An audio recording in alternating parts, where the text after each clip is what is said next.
Is anybody hearing Emerson, or is it just me? Like I'm not hearing him. Yeah, I'm not hearing him either. Oh no. Okay, so I'll just take over for him. He was supposed to start the show. Um, all right, so you see, this is what happens when you have a live show. You just have to roll with the punches. So, good night, everybody, and welcome to another episode of Hear This Now. Tonight's episode is going to be a very epic one, and I know I say that about all of the episodes, but trust me, tonight's episode is going to be very epic because we are going to deal with the men. And we have two strong, handsome men here on this panel today. We Whoop, have whoop. Aaron, and then we have Emerson. And they seem Yeah. to be expert men, so they'll be able to answer all of our questions, including yours. All right, so I will Expert just men you say, jump. you know. Huh? Expert men you say, you know. Well, you all are expert men. You grew up male, now you are men, and I know all you will get through. Listen, I'm a trying man. I is not no expert man. All right, so let's see. Emerson, we still not hearing you properly. I don't know why. Maybe you have to ditch the headphones. I don't know. Yeah, I feel the need to take off those headphones. Let Can me, he hear I'll, us? I'll remove you and bring you back. All right. Um, okay, so let me see if Emerson is ready again.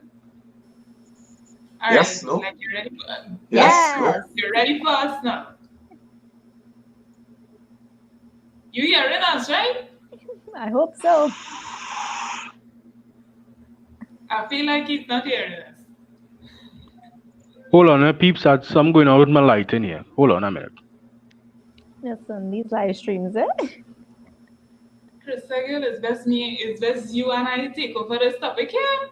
I was saying. I thought this was a man's episode. Like the men didn't come ready, hour. Ah. Okay, you're ready now. So we'll give Emerson some time to sort out himself, and we will start with you, Aaron. What are some of the roles of a man in society? What do you think some of the roles of a man in society are? Well, the role of a man, to me, this is just to me, is supposed to be to provide for his family, protect his family, and basically take care of his family and friends. That is the shortest I could put it. Okay. And do you think that men today are succeeding in their Oh. role? Well, I can answer for all men, darling. No, but you can answer from the men that you have been around and from yourself. From the men I am familiar with, I would say that yes, they are trying to fulfill those roles, right? Because everything in life is a process, and everything in life is not, well, it wouldn't always be perfection one point at a time, right? So I say they're trying men just like me. Emerson, you ready for us now? I don't know. You're hearing me at all? Yes. Yes, we're hearing you now. Yes. Okay, great. I missed the question, so I think you all ladies should respond, and then I'll try to catch on and give my 2 cents. Okay. All right. I agree with Aaron in the sense that I do think men are tasked with the role of providing, protecting their family and their friends. In society, as in like outside of the family or friend circle, I'm not particularly sure. I do know that men typically take on higher risk jobs or like is it higher risk or like being in the army, being in the police service, being a firefighter, being in construction, these task heavy roles. I do know they tend to take on those roles, but I agree with Aaron in terms of family and friends. Yes, providing, protecting. Um, yeah. And do you think that they are succeeding in those roles? Uh, honestly, some. Some are. Some, like for me, success is not, like Aaron said, I don't think it's just perfection right out the gate. So I take into consideration men who try, men who make a valued effort to do the right thing and be that person for the people in their lives. So I do think some, but I do think that there is a portion of men who backslide, who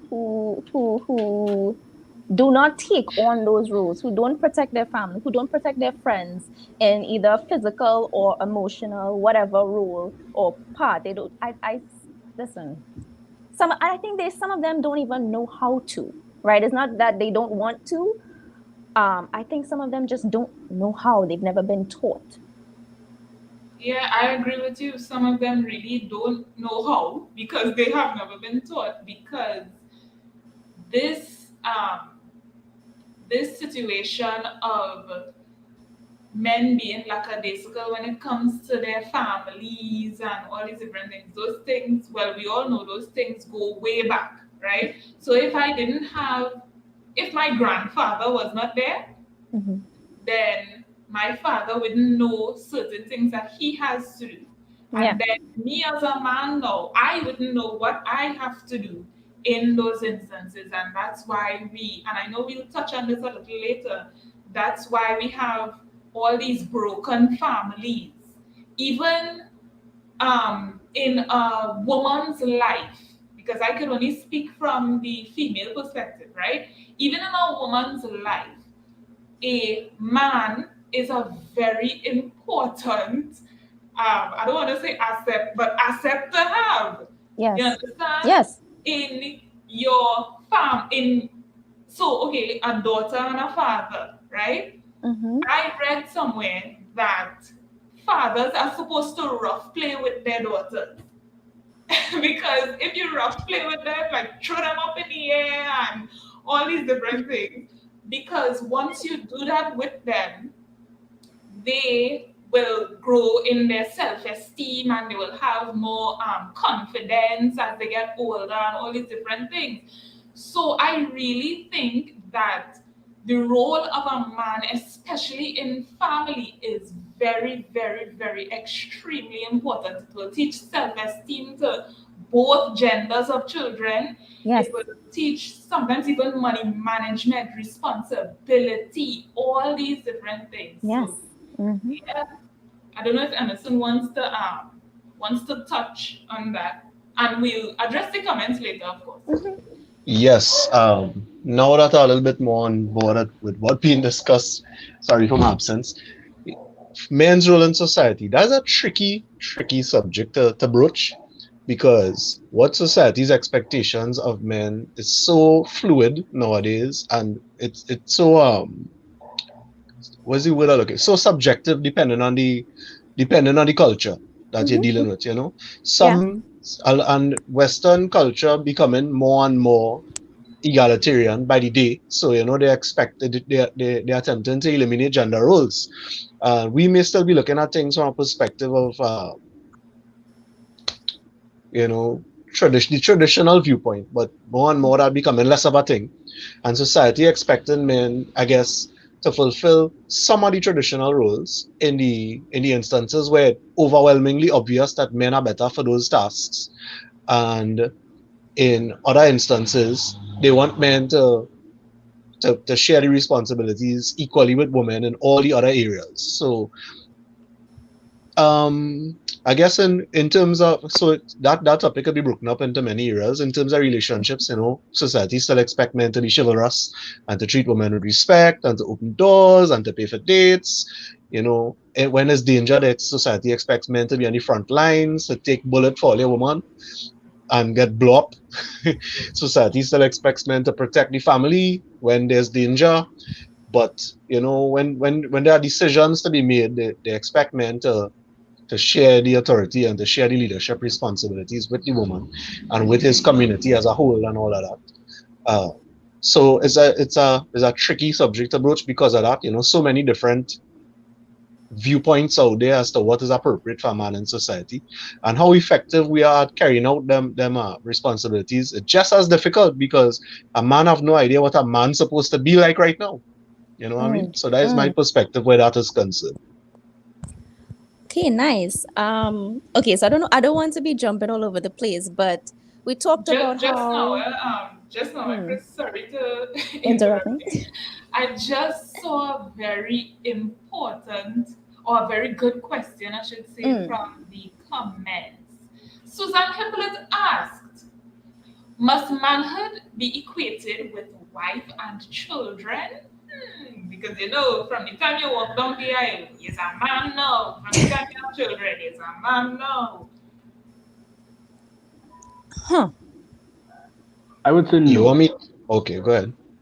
right? I would say no, right? Because the thing about it is what most people don't realize is that being a man, if you had to take on the responsibilities of woman and children, right? You yourself have to be at a particular place before you decide to take on that responsibility because that is a added responsibility that you need to take on because you're not only thinking for yourself, but you also have to make the decisions in your household and you have to guide and raise the children on them. So I Mm, would say no. You have to be at a particular place before you do something like that. My views on that is also no. I do not think manhood and masculinity is directly related to women, family, children. No, there are expectations of men and of masculinity where those things are concerned, but it's the other way around, is that manhood could be defined and masculinity could be defined, and then in that particular situation, there are expectations for men and for masculinity that are appropriate for those situations. But those things don't define what a man's supposed to be. You could be a man and you could be masculine and you could fulfill responsibilities and never have a family and never have children and never have a wife. There have been many, many great men that fit that description, both in the world and the non-religious realm, and also from a biblical perspective. Look at one of the greatest apostles, or arguably the greatest apostle to ever walk the earth, Paul.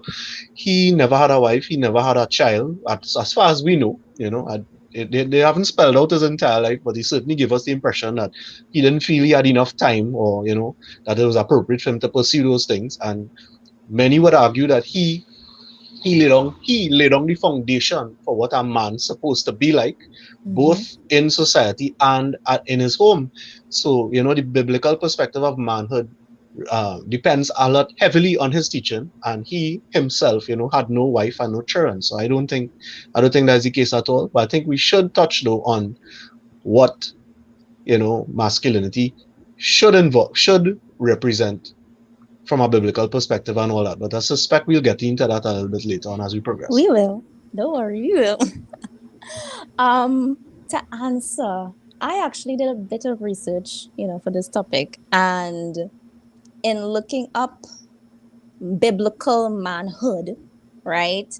One of the top words, aside from being a man after God's own heart, was wisdom, right? And a YouTuber, oh my God, Paul Washer, in a video I was watching, he spoke about wisdom being the true measure of manhood, or basically manhood, because he equated, and he shows us in the Bible. He says, if you look at Proverbs, um it details what seems to be the same person, a foolish youth, etc. I can't really go into it right now, but the opposite of that was wisdom. And he says that because, well, the Bible assumes that when you are old, or when you have wisdom, that's when you are a man, that's when you are, I guess, an elder, considered an elder, right? Because you're not born with wisdom, that's something you gain over time, right? And so I think that to what manhood to me, or one of the things that manhood is equated to, is wisdom. Before you have children, before you take a wife, you have to be wise in your decisions. You have to be sound in your decisions. You have to be wise enough to care for yourself, one, and then see, all right, which wife should I take? Be wise in that decision. And then, in terms of growing up your children, in terms of rearing your children to be wise themselves, you have to have a measure of wisdom. And so I think that is what manhood, whether it's biblical or not, is about. Yes, Aaron. I just want to add to what you were saying and say that let's call it experience with responsibility should be there too. Mm, Because if you really never control a group of people, or mm-hmm, I wouldn't say a group of people, but if you never do a project where you had to work with somebody or even work by yourself to fulfill a certain goal, right, then you really wouldn't grasp or fully understand what it means to basically control children or to direct a wife to do certain things. mm-hmm, mm-hmm. That's just what I wanted to say. Yeah, and I agree. I agree with that. So can I ask my question now, or does anybody, Jay, you want to respond? Well, I just wanted to say that, seeing as you were already touching on the proverbs and all of that, that we should just go straight into what the Bible says about masculinity and what the Bible says about men in general. And Basically, my my question. first, oh, see, telepathy. We good, we good. So yes, Emerson, what does the Bible say about masculinity or men, the male species? Well, this is my perspective where that is concerned.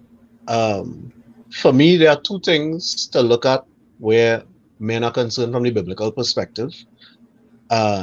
It's where men fit in the world as a whole, and then where men fit in their families. Because I think there's two really major areas that need some separation. It's difficult to determine where a man should be in the world and fit that into a man's place in his family at the same, as one vision.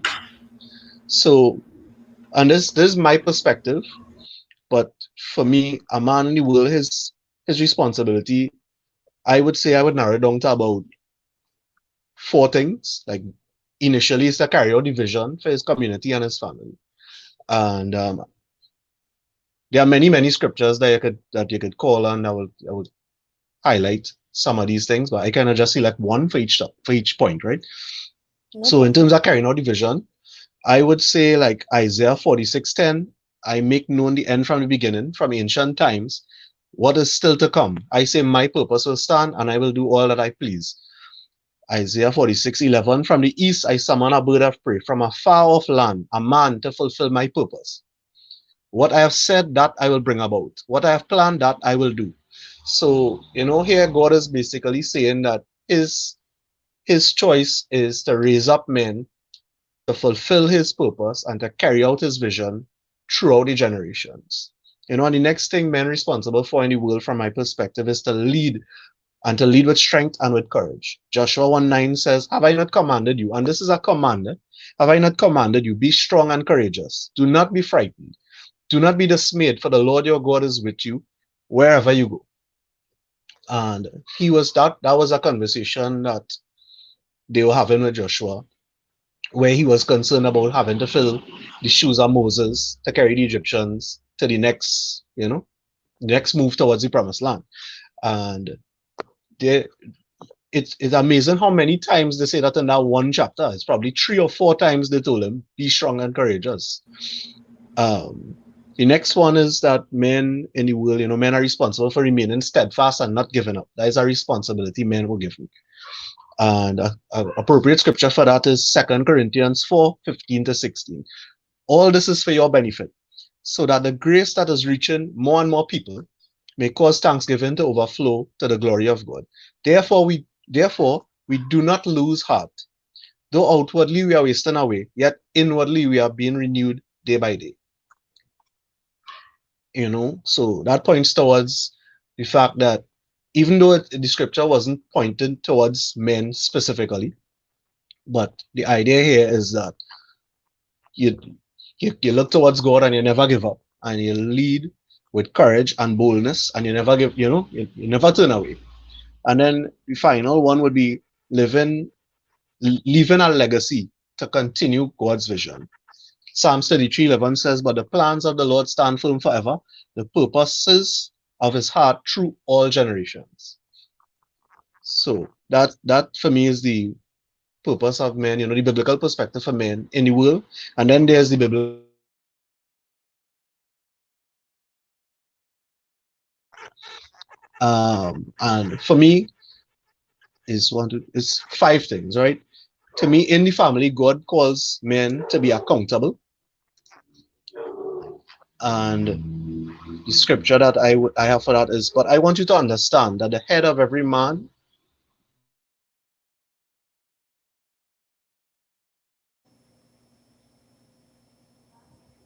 Is it Emerson's connection? I think it's Yeah, his connection. I think it's Emerson Okay. connection. Well, just to go off of what he was saying there, it's not the same scripture, but I just wanted to add some for myself. First Kings chapter 2, verse 2, it says, I am going the way, I am going, yes, I am going the way of all the earth. Be strong, therefore, and show yourself a man.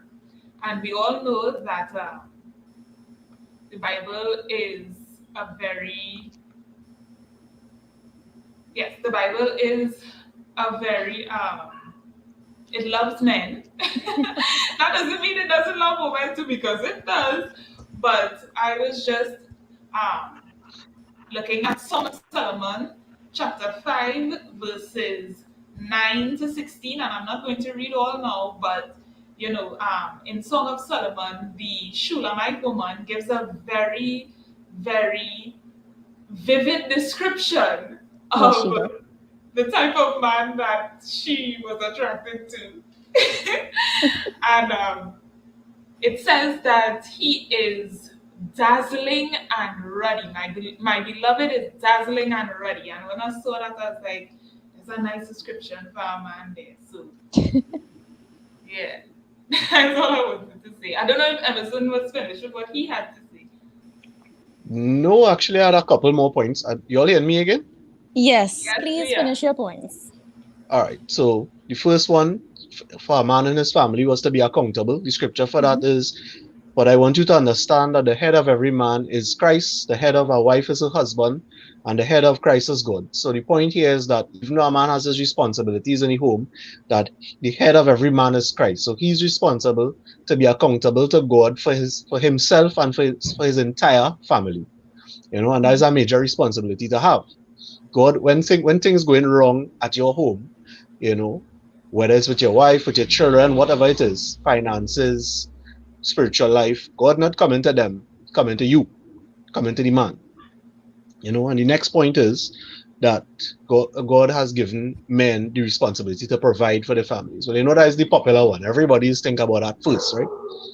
But the scripture that speaks to that is, "But if anyone does not provide for his relatives, and especially for members of his household, he has denied the faith, and he is worse than an unbeliever." That is harsh, harsh, harsh criticism for a man that not fulfilling his responsibilities as a provider. So that is to show how serious God takes that responsibility. He is basically telling you, provide for your household first before you even think about your faith and about your salvation and your Christianity. Even though all them things are important, your job is to provide for them and then concentrate on those things. So the next one is to be honorable.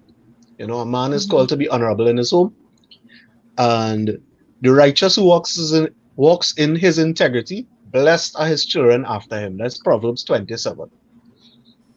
Love There, Proverbs. another one is finally, brothers, whatever is true, whatever is honorable, whatever is just, whatever is pure, whatever is lovely, whatever is commendable, if there's any excellence, if there's anything worthy of praise, think about these things. So that's the responsibility of a man to concentrate his family's vision on on these things, on this list of things. You have to guide your family and the vision of your family down the path of thinking about things that are beneficial for them. That's your responsibility as the man. Another popular one is to be the head of his home. So the scripture for that is, for the husband is the head of the wife, even as Christ is the head of the church, his body, and himself its savior.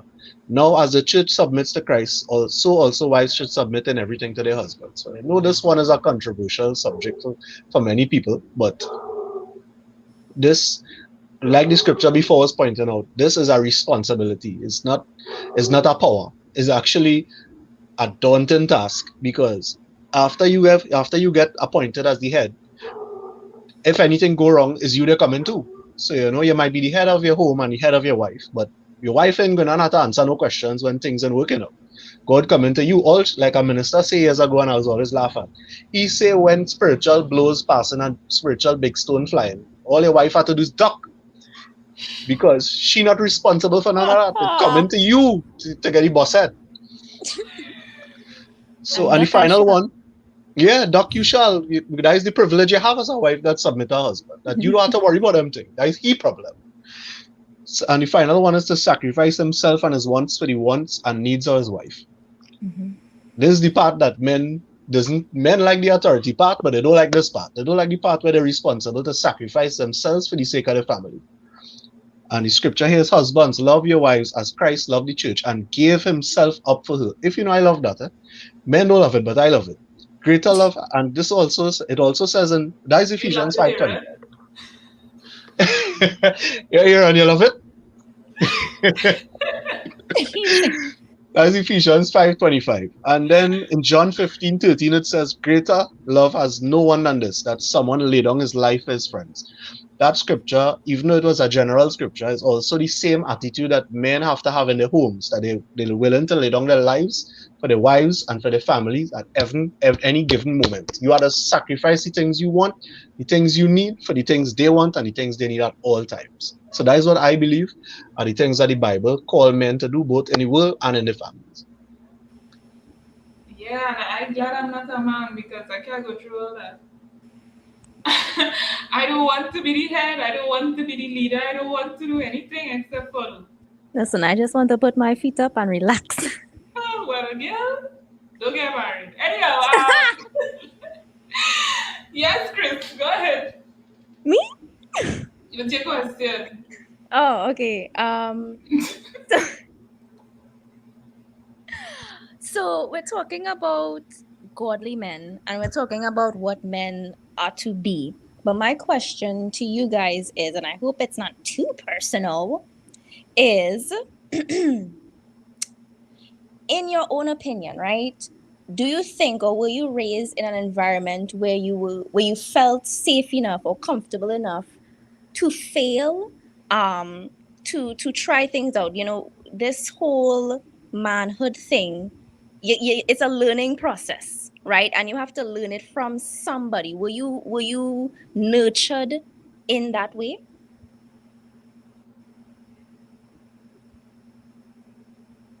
You want to take this one and let me respond, or you want me to talk first? All right. Yes and no. Honestly, I think it's rare in today's society. And rather than focus the question on myself, I think we should just generalize it, because, to be honest, for the most part, I think the answer to that question is no. Most men are not raised prepared for that journey. And it's a fairly complex issue. And they also don't feel safe to fail either, because the reality of the situation is that men are expected to do things that society thinks are appropriate for them to do long before they even make an attempt to do anything at all. They have expectations placed on their shoulders, and the expectations change with with whatever is the newest social rules and social conduct. And even if you look at it from a traditional and modern perspective, it's still difficult, because today's men for the most part, have not been in situations where they've had the experience of other men to learn from. But I suspect we may have another question along those lines that might be more appropriate for the points I'll raise where there is concerns. Let me hear what Aaron has to say. Um, I would say yes and no, right? The reason why I would say yes and no is because, well, looking back, I did have people that, they didn't know how to motivate you to do a particular thing. But I would be lying to say if that the motivation to better yourself wasn't there, that it was coming from them, if you understand what I'm trying to say, right? All right, so speaking for me, right, as a man, well, as the environment, well, talking about the environment I grew up in, yes, it has people trying to motivate you to do certain things good, but sometimes you seem to only fixate yourself on the ones who bad talking here. Let me put it like that, or trying to stomp your growth. So it's basically a mixture for me because what I came to understand is that the men I also grew up with didn't really have the same factors that I had, meaning that they didn't really have nobody to push them in a certain direction, right? So although they can't really give me advice on where to go in my life journey, they will still say things like, boy, try something. You never know what you might be good at. You never know what might push you in a particular direction to better yourself. So that is all I would say.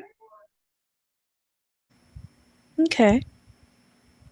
Um, the men who pushed you, were they father figures to you? Or were they just like friends among your age or, people you don't really see? Yeah, I would say there was father figures to me, right? Well, everybody who are around me know that they was my brothers, right? And well, they were the ones that basically you could say take care of me and show me certain things growing up. So yes, I would say that they were major father figures in my life because they taught me many things, Mm-hmm. right? Things I'm still grateful for even up to this day. So yeah. Okay. All right. Well, in doing research for this topic, I came across this thing called the Red Pill movement. Right? What is the Red Pill movement? Aaron, what is the Red Pill movement? Okay, so I'm trying to put it in a simple way for everybody to understand, right? The Red Pill movement basically started with men's rights activists, right? And the men's rights activists used to, well, wanted the government to change laws on certain things like the, we just call it child support system and Yeah. the Mm-hmm. family court system and the divorce system and those kinds of stuff, right? Mm-hmm. So the red pill community, well, it not really called the red pill community, right? It's called something else, right? But Okay. Which is they just, well, basically manosphere, okay. Oh, okay. Okay. I've heard of that. I've heard of that. right? So it's basically called the manosphere where a whole bunch of different groups basically come together to discuss certain things. Some are extremely vile, I would say so, but some do teach men to better themselves, right? Now the red pill part of it is basically a concept they took from the Matrix, right? Mm-hmm. Where it have the red pill and the blue pill. The blue pill meaning that you just go out, well, men is for men, so you just basically go along with society. You basically play with the dotish hands you was dealing with, and yeah. And then the red pill aspect of it is like, okay, so you understand certain aspects and Absolutely. certain things is not what it seemed to be, right? And one of the major talking points that they have is concerning women, right? Mm-hmm. Because they always say this phrase, women is sugar and sugar, spice, and everything nice, right? And what they say is not exactly what it this is not exactly what they seem to be. right? And they basically, talk about the manipulative side of dealing with modern women. Mhm. So that's what basically the red pill aspect of it is. Okay. All right, and what about I don't, okay, Now let yeah. me turn on Sona. Let He me turn looked on like he Sona. wanted to say something, but Well, no, I didn't want to interrupt you. So Aaron cover a lot of it. I would have bring up the manosphere, but he bring it up, which the red pill is just one part, one portion of the manosphere. Like Aaron say, is all the different major things that concern men's issues, right? Men's rights activists, men going their own way, red pill, and fathers' rights groups and that kind of thing, right? That is Mhm. what the manosphere is about, and it's basically a group of different viewpoints that correlate towards a better life for men. Some of So, them, like he says, awful. Some of them are really, really narcissistic and terrible, and they just care about men alone. And some of them just want men to have a fair shot at having a decent life in a world that's starting to become more and more and more, um, well, basically not caring about men. Well, for lack of a more eloquent way to put it. But for Red Pill, no. Red Pill is the portion to add to what he said. Red Pill is basically pickup artists. Street talk, that is what a Red Pill is about. Red Pill is a group of men that concentrate their efforts on discussing sexual strategy and social dynamics between men and women. And their attitude is that rather than men go out there to try to get into the dating world and the world of male female dynamics in the way that everyone says we should do it, their argument is let me come up with strategies that will put us in the best possible position where we could get what we want out of it more than likely.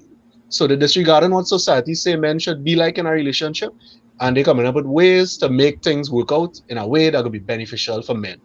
So there's discuss strategy, what to say, what not to do, how to act, how to behave, what to work on, what not to work on. Now, a lot of these things, believe it or not, extraordinarily beneficial for men. They will teach you lessons like just call it inner game and outer game. Inner game is like how to think, you know, how how to how to act. Outer game is like the things you'll do, how you'll dress, how you'll speak, what you'll say, how calibrated it is in a social situation, what to do and what not to do, and when to do it and when not to do it, down to the finest detail. doesn't sound too bad. It really no, it's not bad, but a lot of people are against it because it bordering on Mhm. manipulation Mhm. because they will actually tell you what to do in a situation where you're on a date and you want a particular outcome. They will tell you exactly what to do based on what the woman doing and what not to do. Oh. You know, but that's what Red Pill is about. It's about dating and social life and sexual. Um, and well, it don't have to be sex. It could be about dating too, and it was meant to be an opportunity for men to have the chance to get with somebody that they really want to be with and not be written off before they get the opportunity to display themselves and their personality to women.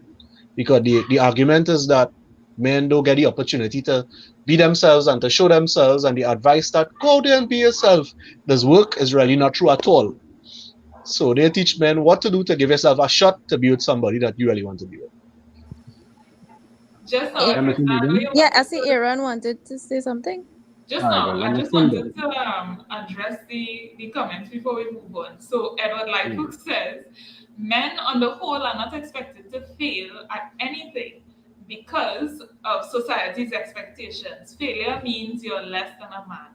And apart from that, most are never even taught how to be men because they don't have a mentor. And that is true. I agree. Yes. Go ahead. I think it was Who was Aaron. going? Iran? Yes, go ahead, Iran. Because I have Now, an interesting question I for was you. just basically going and touch on a little more on what Emerson say, right? What I found out, I didn't find out not more than pickup artists talking to women and approaching women kind of thing. What basically I found out about is that the aspect of it where is like this. Okay, all right, we're going to teach you how to get your goals, write down a business plan, get your life back in order. You understand me? But the only thing what bordering into what Emerson was talking about is the basically not staying in long-term relationships thing. Yeah, and I see Krista Roach here like she didn't understand what I say. You So they said not staying in long-term relationships? You're not staying in long-term relationship. So okay, so what you're basically doing, right, is Mm. you jump in a relationship, right? You want to get your fill, meaning that as men, we sexual creatures. So well, you want to get your sex off,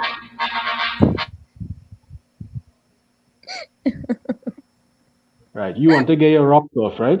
And Yeah. then like, basically after you get your fill of that particular woman, you leave and you go to somebody else, right? So you're not staying in any long-term relationship at all, right? So you basically your life is about your goal, your goals, your businesses, whatever the case may be, better in yourself, right?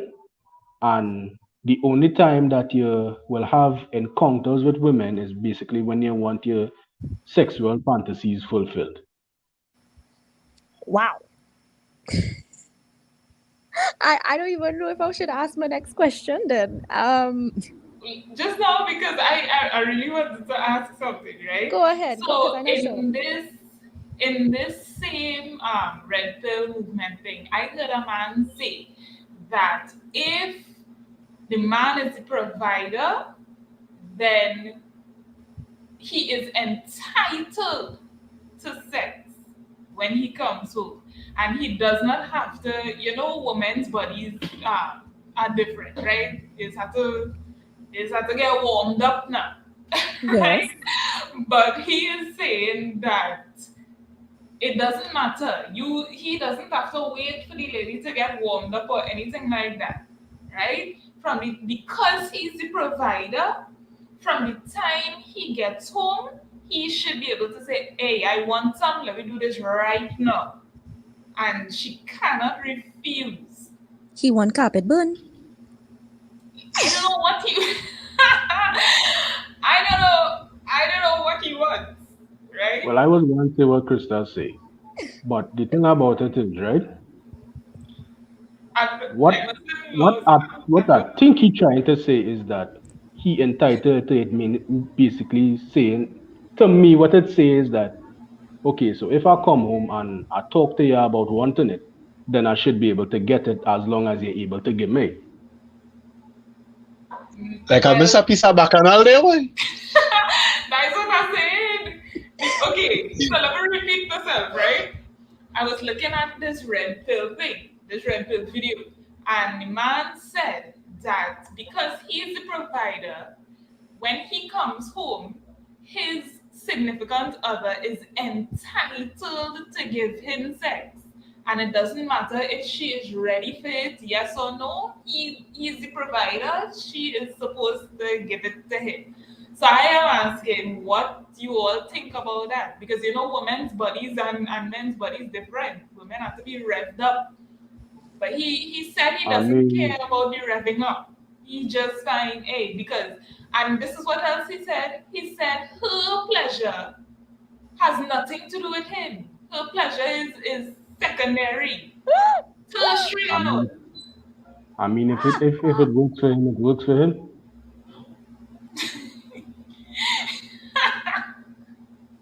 Just. Where's tertiary? Tertiary? it's so it's so unimportant. It's not primary, secondary, right? So her pleasure is tertiary At the because bottom. She's so unimportant. He went and find something else to put before she, yes. All right. Well, all right. It's okay. I don't even know where to start. He's a madman. For everybody who listening now and who will ever listen to this, that man is a madman. He is a lunatic. First thing first, you can't say because you provide a new man have to give you. And I don't know what kind of woman he have. That if she, like I say, woman had to warm up, right? She must be a Lamborghini. She must just go from 0 to 100 immediately. Or she must be a rocket. She must be Elon Musk SpaceX program. 'Cause I don't know how she all that speed. He crazy. I don't know where he learned about women. Clearly, he's not from a woman at all. He found a And unicorn, people. yeah, and I what level mean, of providing? The level of I provision mean, he must be providing to be able to demand that. Boy, she must say, I want diamond necklace now. And he had to pull that out from his back pocket immediately. He can't say I'm going by the jewelry store. He had to have it on him. For them kind of demands he making. She should ask her anything, and he must be ready to provide it immediately with immediate effect. He crazy. And don't talk about not the woman pleasure. Well, what kind of man he is? Half of being a man and that masculinity attached to men, the honor men does get from every single thing we do. One of them things is women's um, pleasure, you know. The fact, I mean, real talk. Every man wants to be able to do so. And I don't even have to explain that to men. Men know what I mean when I do that. And he don't care about that. He will know he He don't want a really woman. don't care. He don't want a woman. But have plenty fancy dolls and things now selling and is look realistic and feel nice and things. So he should invest in a few. yes, feel nice. Oh, you know, Well, I was gonna ask you about it, yeah, Jada. feel nice. I assume. That way, so between your chest, with your listen. That way, just beat your chest so with. science right? That way, just go. For. Listen, I'm muting my mic, right? Yeah, me tell me that. Anyway, right, but I mean, if we, and I'm saying this just to be the devil's advocate, right? But if we was to be crazy about the situation, I mean, and if a burglar break in the house and he had to go from 0 to 100 real quick too. That is listen, No, that is life. That is life. no, no, no, no, no, no, Or no, no, no, death. no, That is, no, no, no, no, no, listen. no, no, no, no, no, no, no, no, no, no, no, no, no. I mean, That is answer the life or question. death. Yes, he have to go from 0 to 100 Uh, real quick, but uh, at least he is taking his life into consideration as well. well, all right then. I could just shoot. So if the man want to enjoy a little Sahara desert dust falling on him member, then die he. Yes, but in this case, he's not even in the case where he demanded sex from this lady, right? He said that she is unimportant. So therefore, Well, if that works for his relationship, that works for his relationship. But wait, if she All I unimportant, do is ask a question, and all I say is if somebody break in the house with two of them inside it, right? And is he throwing himself against the burglar or the rapist or whoever it is? not necessarily because eh? he said she is unimportant, so he could dive out the window and leave she to deal with that. Well, like sure. And now the man think I that, just right? going, The man I will Listen, just think he going what? based said on the the man woman is logic. unimportant. Yeah, he just means sexually, trying to say she just there for his pleasure. He don't mean the woman not important at all. Because if that was the case, he wouldn't have the woman. He'd have just have, you know, a maid to cook and a prostitute to sleep with and so on and so forth, right? But he have an actual woman in a relationship. So that doesn't mean that the woman has some importance, or else he would not none. But to counter the devil's advocate perspective, right? It had things that you could argue that is the man responsibility, things that you could argue is the woman responsibility, even in a twisted, creepy relationship like that man on. And sex is not one of the partner's responsibility. She job is not to give him sex. She's not a sex toy. Sex is for he and for her. Is a mutually beneficial experience. So she work is not just to get him off and then he could roll over and sleep. I don't know what that is. That's why I say he need to invest in a robot. Now, if protection might be his responsibility, so if something going wrong, he had to get up off his butt, fly downstairs and fight with burglars. And in the same way, we could argue cleaning might be her responsibility, or cooking might be her responsibility. So when people are hungry, she had to make sure it's a thing to eat. So, that might be her job and his job in them scenarios. But sex is not a my job or your job. Sex is the both of we work. It's how when you say protection, I thought of something else, and you Girl, same, continue talking, same, and then I'm same. like, oh, because I was saying I counteracted when they say his responsibility alone. Girl, I was But going to go down anyhow, the list of it. so okay, and another thing that I saw was a man saying that you are henpecked, you are a simp if you kneel to propose to a woman. What do you think about that one? And if you had to propose, would you kneel to propose to that woman? Why? Why not? If I had to propose again, I wasn't kneeling Why? because I bows before no man. I bows before God. Now I being serious. I'm not kneeling to propose if I had I to do it was again. asking you serious. I dead serious. Wait, repeat the question. If you had to propose, well, not you, but Not me, but hopefully, yeah. if you had to propose, would you kneel to do so or would you stand? But I have a question for you, Crystal, concerning that same thing. Yeah, Emerson, listen, take it you away. kneeling or you standing up, bro? Hey, I kneeling, brother, because I's a old school. You understand? It's romance. You Hmm. had to remember that for the rest of your life, and I'm not gonna let a woman have expectations of what she dream proposal would look like, and I given she some washed up men's rights proposal. I don't on that life. My woman had to get the greatest proposal man she ever imagine or see. So that's just me, right? I will roll out a humongous red carpet for my proposal if I could. So if that ever had to happen in my future, believe me, she will talk about that for the rest of her life, and she'll be the envy of every woman she knows. Listen, So Emerson is very aware who watching Emerson, I this have a this this question, live sir. stream, eh? Emerson, I have a question, sir. all is Who society say the wedding day does belong to? the I agree bride, with Edward Lightfoot, by the way. the The Say, bride. wedding day belongs to the bride, right? Yeah. So what in the world am I doing kneeling down? I don't see what one thing had to do with the other. Yeah, it does actually. Oh, If both of us getting married, right? Why it is seen as your day when I know I kneel down to get married to you. So I don't see what sense that make. You know the kneeling is the kneeling is a sign of you showing how important it is basically a showing she that you're willing to put Mm-hmm. on all the Mm-hmm. stereotypes and all the masculinity and all Mm-hmm. the Mm-hmm. Mm-hmm. the masochism or whatever is all the Mm-hmm. fancy words to show her that yeah basically all the fancy words and all the stereotypes Mm-hmm. attached to manhood, you're putting all that Mm-hmm. aside for 30 seconds to tell you how you feel from your heart. You're willing to be vulnerable for one moment in your life. You're willing to be completely vulnerable, and Mm-hmm. you're putting your future and Mm-hmm. the rest of what the outcome and the rest of your life in the palm of her hands to decide it. So kneeling signifies that. It signifies that I give you the power to determine the future of the rest of my life in this moment. What do you say? You know, rather than you stand up.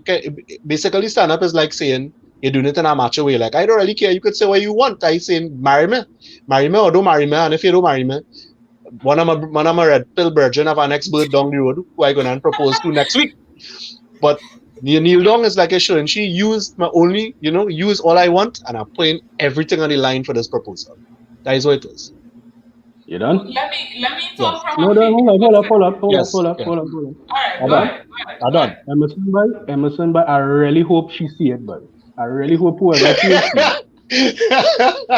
Right? Because I being real honest with you, Emerson. Isn't that what the ring signifies? No, Yes, it is. no. Yes, it is. Jade has something to say. No, Jade. No, Jade. No, Jade. I No, want Emerson wait, to ask me just why. now, just now, I just want now, Emerson to just ask me now. why. He go ask you why just now. All right. Why? No, Go. Why? somebody ask me why. I asked him Somebody in the why. Alright. comments. All right, why? Right? Yeah. Because if a divorce happen, who asked getting character court? This guy. And the crowd goes silent. And the Grab crowd goes it. silent. the crowd was not silent. The crowd was waiting to respond appropriately. Let me hear the crowd. Let me hear the Listen, crowd. Let me hear the the crowd. ring signifies how much trust I have in this person to spend a lifetime with them, right? And if that should fail, and if we build any assets along the way, then that person is entitled to what? Half Entitled yet. to what, Emerson? Please spell it out for me. I missed some of what you're saying. Everything. He Half. I entitled missed to some of what you're saying. everything. She Sorry. entitled to Oh, in everything. the But all the right, Oh let yes, me husband. yes, say what yes, I have yes. to say now. Entitled most of it. Yeah. Right? From okay, I can't speak for a woman, but I am a very well, I consider myself a very simple one or a straight to the point one. First of all, it doesn't matter to me if you kneel or you stand, right? Because you could be kneeling to ask for my hand in marriage, and then you just really want to play with my heart in the first place. You understand? You in have none. You don't care about vulnerability. You don't care about treating me right. You don't care about any of those things. And kneeling and standing um, does not take away from the romance, right? Dancing is romantic, and we don't kneel down to do it, right? Having a nice little dinner is romantic, and we don't kneel down to do that either. So kneeling does not symbolize romance for me. And a lot of the young ladies that I know, they don't care about that. Half of them, you could be in Burger King ordering something to eat. And then, no, I just feel extreme. I just feel extreme, It has to be right? extreme. I But don't like public. no, for some, well, yeah, that public thing off in the first place, right? That public thing, But I just say, for some women, we could be in Burger King ordering something to eat, and then you spin around and you say, "Yeah, well, girl, I really love you, married me now." And you present a ring that looking nice and shiny and you rock big, and she will say yes. For some women, you don't even have to present a ring. You understand what I'm saying? And so all of that is unimportant. Let me tell you something, right? You see the woman who has been spending her entire life dreaming about the wedding day and dreaming about this proposal and all of that. Most of the time, her priority is not even right in the first place. Thank you. Thank you. Most of the time, her priority is not right because all she's doing is looking for a piece of metal and a stone on her hand. A She celebration. want, thank you, a celebration and for her first name to be Mrs. An address. You understand what I'm saying? So the kneeling, So you're on that's how you do it by absolutely, hell no. The, in Bulgaria. In Bulgaria, girl, you see how this Bulgaria is here? That is how much. You see why I love this Bulgaria? That is how much I love you, girl. He knew of watching you, right? course, Watching the it's Bulgaria while you like talking that. to her. Uh, girl, that burger. You see how this is here? That is the same way I love you, girl. And see how I eat this till I dead? It's the same way. Anyway, Yeah, yeah, anyway, so some women, one of the commenters just said she has no preferences, just put it in. Because I mean, who really? That's so superficial to me. Whether you stand up, okay, you want to have everywhere full of rose petals, have your nice your nice proposal. I have no issues with that. But whether you stand up and put a ring on my finger or you kneel down and put a ring on my finger, it genuinely does not matter. Because I mean, for a woman to say, I am not seeing you as, because I know you mentioned when you kneel down, you put away all your masculine ways and all that and all of that. She not thinking about that. When you kneel down and you open my box, she just want to know how much, what is the carat size, and if it's rose gold, yellow gold, silver, platinum. She don't care about none of that. Those ladies, eh? Those ladies. Jade, one quick thing, right? One quick thing. I was just saying all that to say what the kneeling symbolizes. Not that the woman will understand, or even the men. But and I agree with you. I don't think that the kneeling is a mandatory thing. I was just saying, for me personally, I would want to do it because I want to sell the whole dream. I think for me, and I want to try to speak for every woman who actually truly desires marriage and not just a wedding.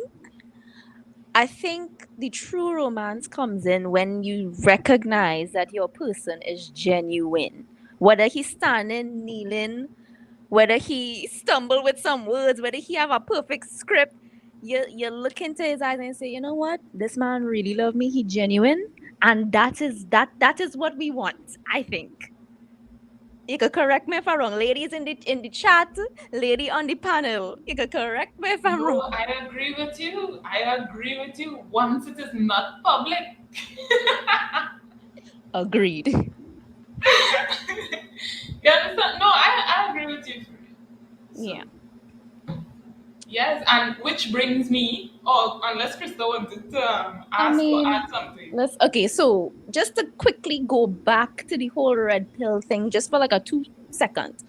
Um, do you think, in your opinion, do you think the red pill community or red pill ideologies, whatever, can be beneficial to not just men but also women? Like teaching One men how to be men and thing. Do you see that as being beneficial to women? 100%. Mm. 100%. Because all the techniques that the red pill teaches men, it's beneficial to women because this is why the men that would the man that might be your dream man, Mm. you may not give him a chance or the time of day because he might be uncalibrated when he talk to you. He might say the wrong thing or do the wrong thing in the wrong time. And let me be real, women just make judgments about whether they're interested in a man in the first few seconds of our interaction.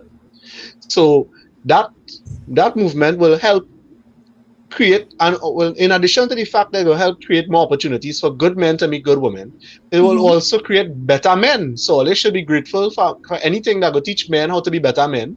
That means or they have more, where or they might have a field of 10 men to choose from. Now they might have 25. So of course it's beneficial for women. The better men are, the better for you. True. Aaron? True that. Um, I don't agree with the women point though, Mm. right? Because, well, I don't see how a man could tell a woman how to be a woman, but I mean, that's just me. But I agree with the part that he says up to where, the, well, as I said before, I didn't know nothing about this whole pickup game artists and all this kind of thing that Amazon mentioned earlier on, right? I know, well, what I see is what I think is, and that is what I know to be, is the making men get better with their purpose and, trying to better their life and thing. So I would say yes to the To men that point of degree. it. Yeah, to that degree. I wouldn't say go But as far as to the women part of but it. would you agree that those, because I don't think that red pill should be teaching women how to be women. I really no. Because I Neither agree do I. with you on I agree with you that men should teach men and women should teach women, or older women should teach young girls and older men should teach young boys. But in terms of, as Emerson was pointing out, the fact that, okay, and you too, you said that they teach you to better your purpose, stay on your purpose, stay on your grind type of thing. Don't you Hmm. think that those type of men, breathing those type of men into society would be beneficial to women? Yes, it will. Okay. Because as I heard somebody say one point in time that when life going too nice, he just complain about all kind of things, right? And to be real honest with you, I think this is the point, this is the part where we reach in society where life too nice, Mm, where many of us don't experience a war, where many of us don't know poverty like that. mm, So I'm not saying it's a bad thing. I'm just mhm. saying that when people not experiencing certain things that they have to watch and analyze and say, I could have it as bad as that person over there. We tend to be, what's the word I'm looking for? We tend to be dissatisfied with Mm. everything that we have. So you might be drinking coffee, the man down the road mightn't be drinking coffee, but you ain't have time to study that. All you know is you drinking coffee. So Mhm. you all you know is to be dissatisfied with certain things that going on right now. In your particular, yeah, in your Yeah, circle, in your life, and your yeah. particular circle. You understand me? So the point I'm trying to make is that if more men like that come about, then I Mm. think that it will have more women satisfied in relationships. So it wouldn't basically have this rara men, rara women talk being thrown about the place over and over and over. Hmm. I saw a question in the comments in the live chat. Can I bring it up on screen? So Shan Laifuk says, "What's a good man, and is it different from a real man?" I don't understand. Okay, so let's tackle the first half of that question first. What is a good man? What do you consider a good man? Yeah. Well, basically, what I started off the show with saying, I think a good man is somebody who take care of his family, take care of his friends, and well, generally people around him and better in himself in life. Mm-hmm. That is what I think a good man is, a trying man. Emerson, same? Or you want to add something? Yeah, for the most part, I think we covered that already when we was talking earlier from the perspective of what a biblical man's supposed to look like. To me, that is what a good man's supposed to equate. And to skip right across to the second half of that, which is what a real man is, I think the real man thing is just a social construct. The real man is, I believe, what they talk about a real man, they're talking about what societies call a high value man. That is what I think it is. I Oh. ain't too sure what other perspective is, but that is why I feel they say a real man is. And, like, I want a real man is a social, Yeah, I is, think I is think social so. terminology. Yeah, the real Mm-hmm. man is a high value man. And a high value Yeah, man is not a good man. Well, not Yeah. necessarily, I should say. A high value man is not necessarily a good man. well, it Why? depends on. If all you want, we could discuss that. Yeah, I want to know why. And what is a high value Why? man? Well, first, Yeah, now go to ask that. well, What is considered a high value man? that is what I was about to say. First, we have to discuss that. What is a high value man? To me, a high value man is, well, firstly, a high value man is not a biblical concept; it's a social concept. And what that basically is a man that separates himself from other men. A man above men, just like what our thing says, what Mhm. our discussion is about. A high value man is a man above men, but not from the perspective that we want to promote, from the social perspective. So, a high value man, obviously, it will start with money. Money is the main thing. A high value man starts with a man who financially successful, Okay. a man who have social recognition, a man who have other high value peers and networks, a man who useful to others and useful to groups, and of course the aspect that is promoted the most, a man that desired by a lot of women. Those are the things that define what a high value man is as far as society is concerned. And it become popular due to the amount of content that's focused on what a high value man is, and a description about men that desired by a lot of people and that a lot of men supposedly want to be like. But if you really look at it, if a high value man is a good man, not necessarily because you're financially successful, you're still productive, socially respected, desired by women and all of that. That don't mean you're a morally good person. You could be morally reprehensible. Look at politicians, look at showbiz, look at pop culture and people that belong to them realms. A lot of them very, very disgusting. Look at this man recently from show business, Weinstein, and all the bacchanal that come up with he and all the little girls he interfere with and all the different things. Look at R. Kelly. He is a high value man, but no, yeah, imagine that. He meets the description of what a high value man is, but he just pee on people guilt trip. So, no, a high value man don't necessarily equate to a good man at all. You could have all these things, check all these boxes, and you could be completely disgusting as a human being. True. Okay. And in my opinion, I only know one verse that the Bible describes a good man. Well, apart from all the ones that Emerson wrote. But this one comes to mind when I think about that, and it's a good man leaves an inheritance for his children's children. So he may not be, like for example, even though the high value man is doing all these immoral things, right? He could still be a good man once he leaves an inheritance to his children's children. Because the Bible doesn't say a good man is morally sound. A good man is this and a good man is that. That one verse just says a A good good man man. leaves an inheritance for his children's children. Now he may not be um good as we understand it when it comes to, the sin and in God's eyes and all these different things. But at the end of the day, he leaves an inheritance to his Inheritances. children's children. So, I mean, technically a high value man, or technically a man who still does all of that, he's a good man. He's doing good in the man parts. So are we separating good man and biblical man? No, I, nah, I need to respond to that, Jade. I can't let that one pass. I can't let that slide. I have to respond to uh, that. respect. Respond. Yeah, that is a carriage before the whole statement I make there, and I'll explain why I'm saying that. The Mm, Bible not saying that the Bible not saying that a man is a good man because he leaves an inheritance to his children and his children's children. You're mm. misinterpreting that. What it's saying is not that that makes you a good man. It's saying the opposite. It's saying a good man would do that. It's saying Okay. if a man is a good man, it's saying Mm, if the rephrase basically it's saying if a man is a good man, he will leave an inheritance to his children and his children's children. It's not saying any man that does that is a good man. That is a different thing. Because that would mean that these disgusting people like R. Kelly's good men. And that wouldn't right. So make no this is sense. what I'm saying.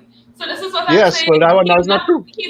He's not good in the moral way, but a good man does that once he's good in his um Provision. in providing. I know what to say that. Once he's good in providing, because good could mean many things, right? You don't have to be all wrong good. Nobody is perfect. The only perfect man I had was Jesus Christ. And I agree with what you say. I agree and I accept your perspective. I am just saying that good, he was good to leave an inheritance for his children's children. That's all I was saying. Yeah. Well, all right. Yeah, we could argue that doing that is a good thing. I'll give you Yeah, that. yeah, So he that. was good in that. He was good in the providing department. Mhm. So on to masculinity, right? Is Can masculinity be toxic? Because it has this toxic masculinity and all of that. But can masculinity really be toxic? Or is it that these feminists just decide that everything called man is bad? So Well, we understood that everything called man is bad according to them, but masculinity could be toxic in the sense of the abuse and all those kinds of aspects of it. For example, if a man, to me, toxic masculinity is if you had children, you ain't minding them, you're beating your wife, you're doing all this kind of thing, what morally and socially wrong, right? And basically not what we discussed earlier today, right? That's just my definition of toxic masculinity, right? So the nastiness, like what Emerson talking about, peeing on people. Mm-mm.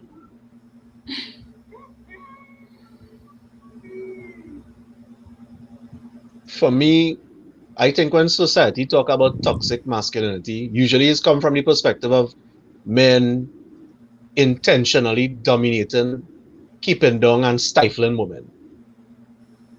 That is what that's the perspective I think society has that pertains to toxic masculinity. Of course, the obvious things like beating your wife and being evil and outright wicked is toxic masculinity too in a sense, but they're talking about the things that not as obvious as that, like they're talking about things like patriarchy and tyranny in everyday life and lack of opportunities and the lack of fairness.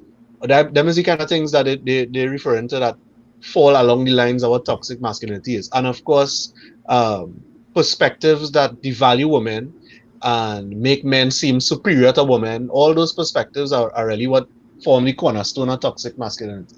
And it does exist. It used to exist, and that was part of the reason that feminism needed to become a thing in the first place, because women definitely needed some rights basic rights that they didn't have at all.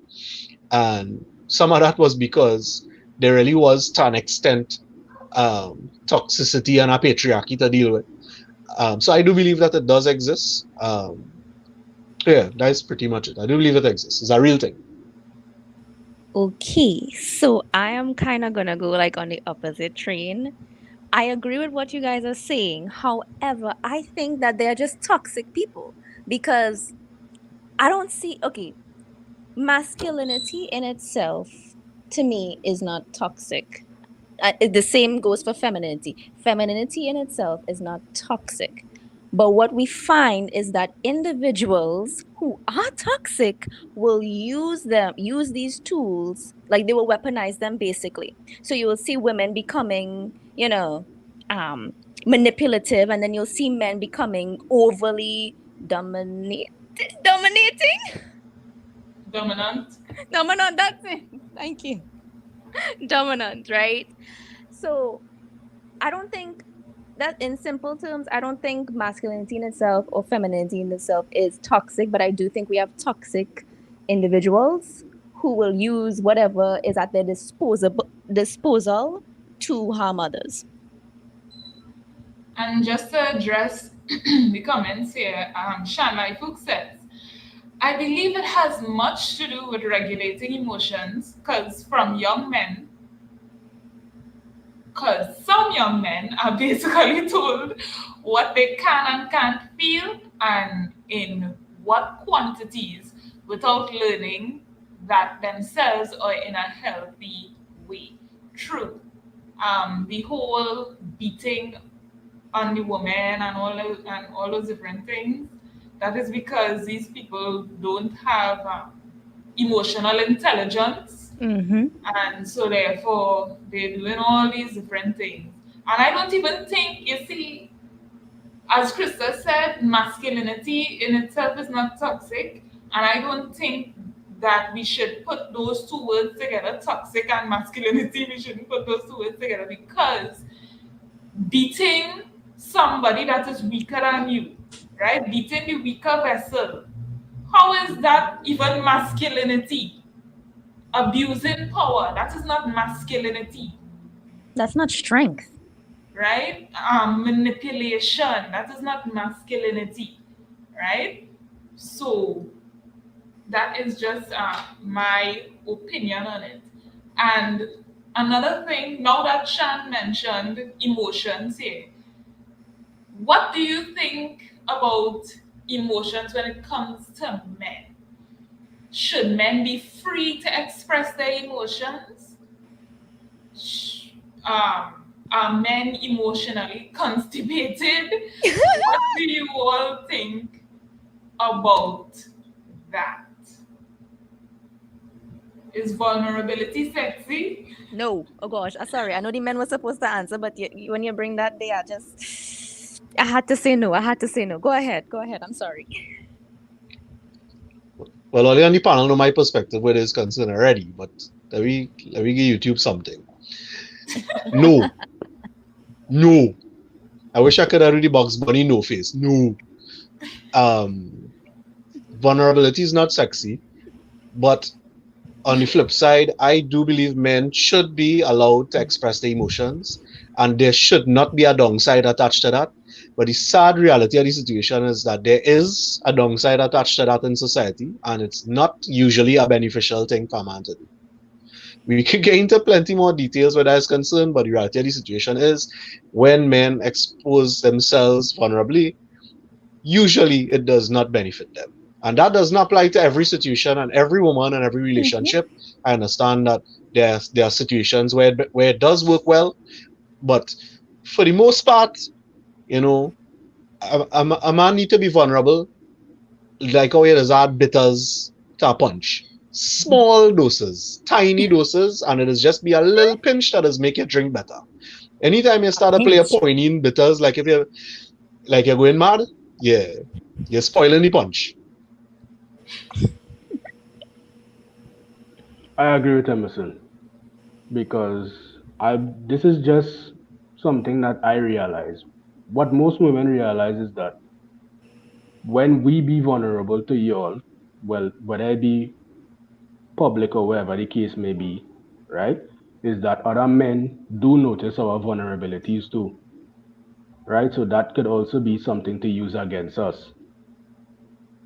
You understand what I'm saying? Because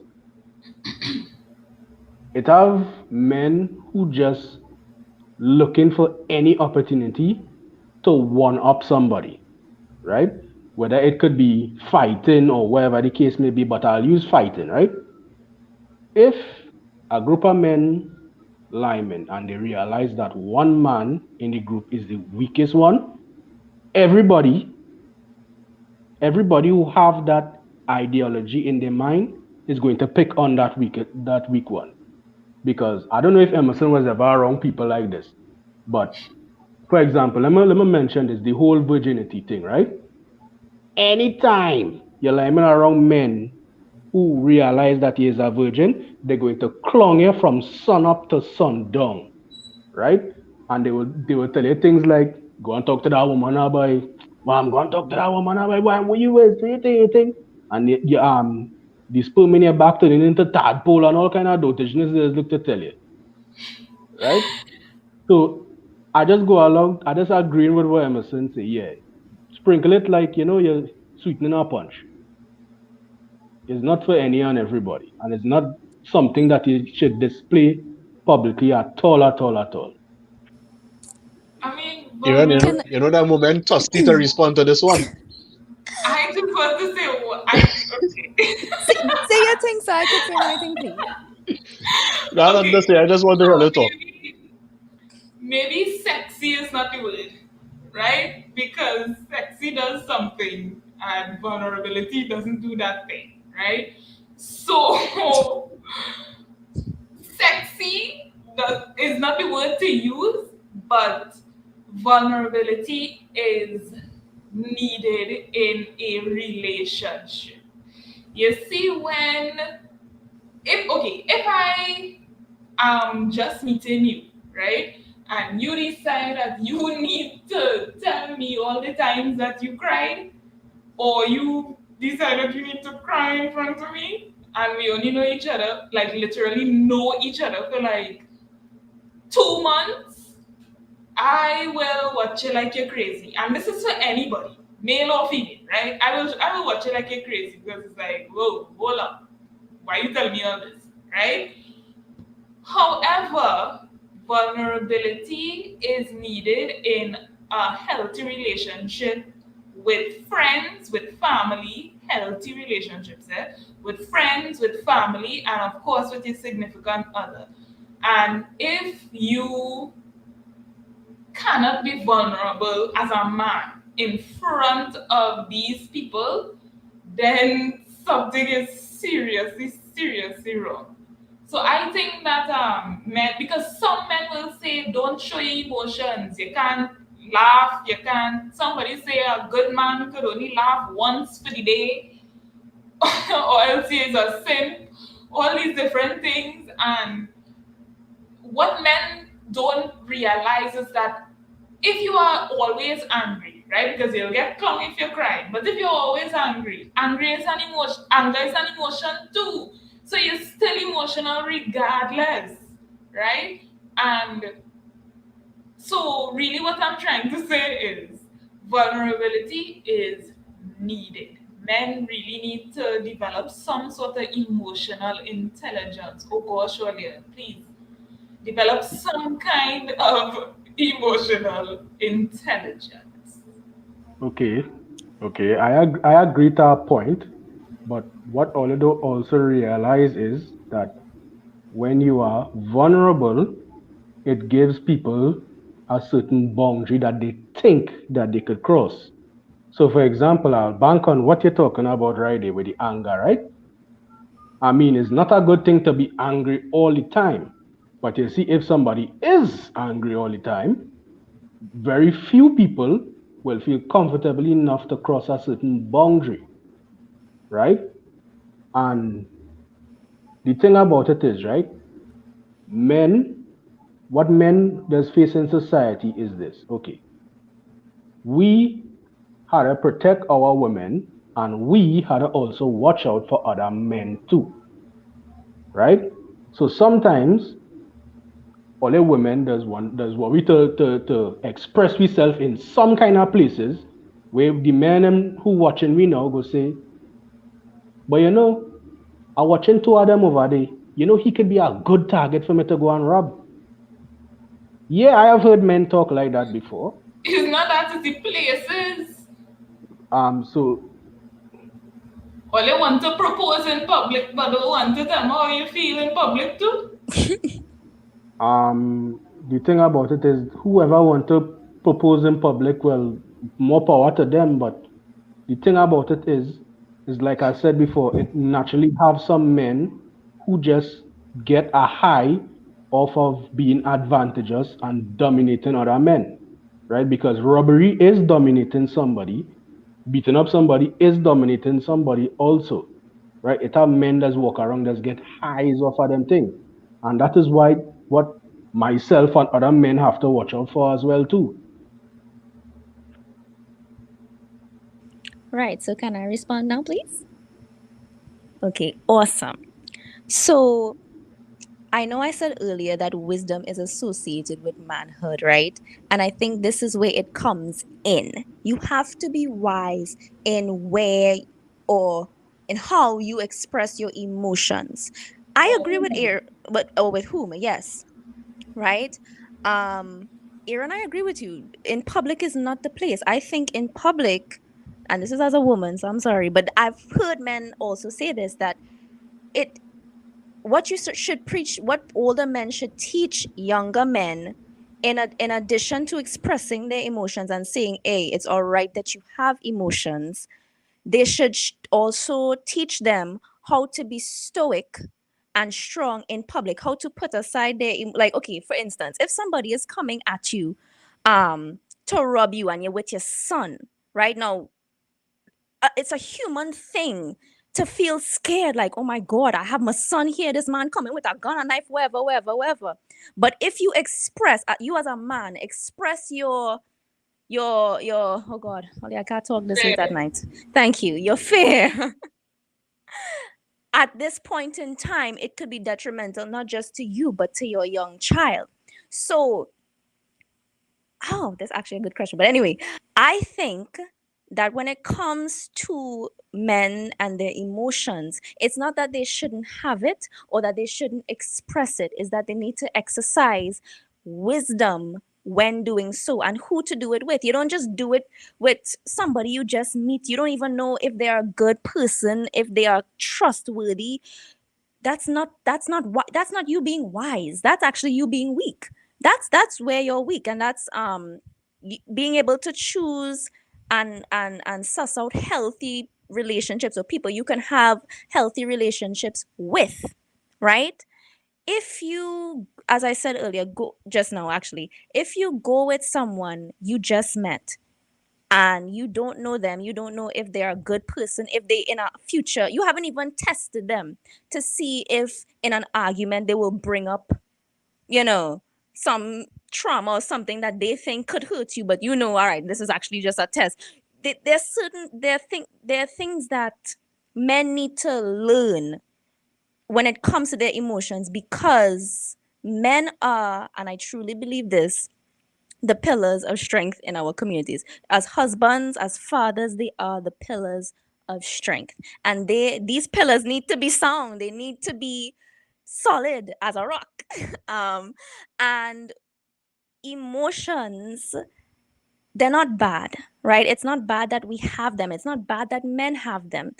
I want my husband to be excited and happy. I don't want him to be sad, but if he is sad, I want him to be able to express his sadness and move past it. Because let's be honest, when you have all of these emotions inside of you and they're bottled up, they express themselves as anger, because you don't know, like in terms of men, they only have two emotions: happiness and anger. If they're excited, they're happy. If they're sad, they're angry. How that making any sense? If you said, how that making any sense? And then that stumps you from being able to resolve your emotions, your sadness. Okay, why am I sad? What is causing this sadness? How do I fix this? If you're just angry, you're focused on that anger, and then other people have to be cautious around you. And as a man, as a husband, that's not you protecting your family, because why are you making your family feel like they have to fear you? You understand what I'm saying? Why are your children be like, oh my god, daddy's angry? And you don't even, and it's an ongoing thing. So I think yes, men should have emotions. They should express the emotions, but they need to exercise wisdom in every part of the emotion train. That's it. That's it. It was burning Uh, inside of me, guys. It was burning. we see that. I have a response for you. And I have a response for you. Uh, I mean, I'm in support of the spirit of the message you just bring across there. But I also want to say some things in support of Aaron's perspective. Because at the end of the day, only men truly understand what it is feel like to deal with these problems. These social problems is problems that women speculate about. And men have a deep understanding about how these things affect us.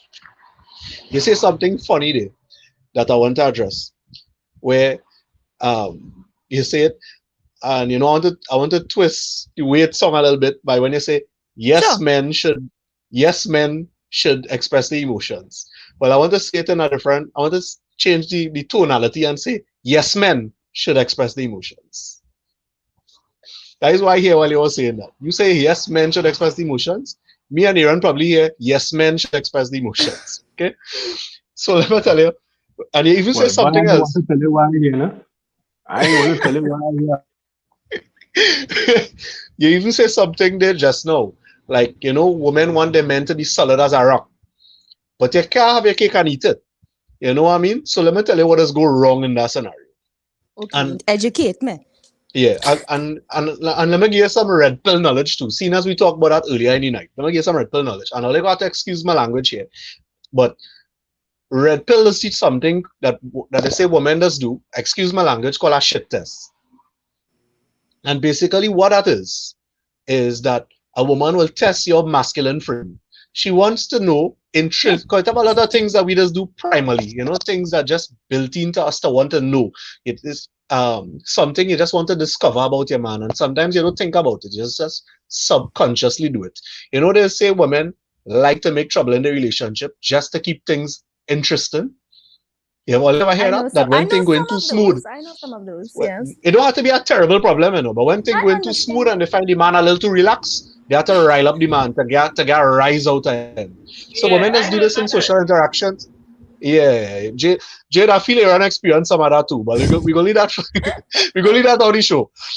Um, so women will test a man's boundaries. Women will test your masculine frame. They'll want to see Mm-hmm. if when you set a boundary for yourself, or when you have the terminology they'll use is your frame. When you have a frame set for your behavior and your response patterns and the way you will respond in a particular situation, a woman will test you. A woman will push you to see if you're gonna compromise it. That is what is called a shit test, and then you have to respond now without vulnerability. Basically, a woman will tell you, why you can't talk to me, so you're a soft man. How much money you had? You must see only talk. I must see the first woman you talk to for the month. And then he could say, no, no, no. I talked to 25 women for the month. That you fail. But that's vulnerability, and he might be telling the truth. But she don't want to hear that. You know what she want to hear? She want to hear she want to hear, girl, which part you was? That you where you come from really? Go back by your girlfriends and them now. Go check in at time. When I ain't too But busy, I you, go and check my brethren day. I gonna make a spin and I go pass back and vibes you a little later on in the night. but you're saying what I say. Like at the That is how to pass beginning, you that can't. test. No, but what I'm saying is at the beginning, that's not the time for you to be completely vulnerable Well, true, true, Krista, true. because you Krista, I'm don't going know to throw me you. yet. Krista, I'm going to throw you under the bus a little Also, bit, right? Oh, Go ahead, Emerson. Go ahead. all right, friendship? What do you mean? Throw me under the bus? I all right, want right. blame me Yeah, when yeah. Emerson do this. You go light up Krista after. So also, as I just wanted to mention, Jade, you make a comment earlier about the proposal and how we want to be vulnerable in public for the proposal. Big man thing, the proposal is not for you. That is for you. So that is why we'll do that in public. That display is not for us. That is for you. In private, we're not doing that because it's not because we are addressing what we want. So we don't want to Sometimes have it's them for us. Go conversations. ahead. All right, well, all right. And when you're done and when all you finish with this subject, Aaron touched on something crucially important that I feel we need to discuss. I know the men wasn't asking questions tonight, but that subject about virginity, I think it have a lot of men that experience that issue, and I think we had a touch on that. Whether I being a agree. virgin, whether being a virgin and maintaining that status, how does affect your masculinity and what that means for you as a man. But Aaron, go ahead first. Yeah, let me blame Krista. Quick. Right. Krista, you say men is the pillars in the community, right? Yes. Right. Emerson, well, I know you're older than me, right? So I'm going just nod your head yes or no if you experience this, right? And I want you to listen to me. What ladies want us to be is guard dogs. Oh Where is yes. just no? Let me finish. It's not a good thing what I'm going to say. Where is this? Where like is this? All right. We must only get mad when they allow us to get mad. You understand what I'm saying? So my it had a particular incident. Me and Jade coming down the road from Sunday yesterday, right? Now we driving in our car. No, let me start before the car. The man asked me where we going. I say well we going so and so place, right? He say yeah, he go drop with it. While in the car now, right? The man doing some major nonsense. He driving dotationist. He doing all kind of different thing which I'm not going on get too much in depth into. So we almost reached the area we reached there yesterday now, right? To come home here. And the man, watchman, he gave me attitude. So me being the person I am, I let him know what the timing is, right? And he simmer down. So boom now, Aaron and Jade reach upstairs. And Jade go watch Aaron and Ball. You know it are ways to tell people things. And I just simply said, yes, dear, okay, dear, all right, dear. You know why I responded like that? Because when it's time for me to behave like that, she want to let me off the leash, so to speak now. But I mustn't do it. I mustn't do it when I see right to do it. That is what all you expect us to do. Listen, sir. Okay, No, hold no, up. no, no, no, I know no. Jade have to You can't, respond. like Emerson say, you can't have your cake and eat it No, too. no, It's I either don't we want is my how cake. we is, I'm going to agree with or you. thing.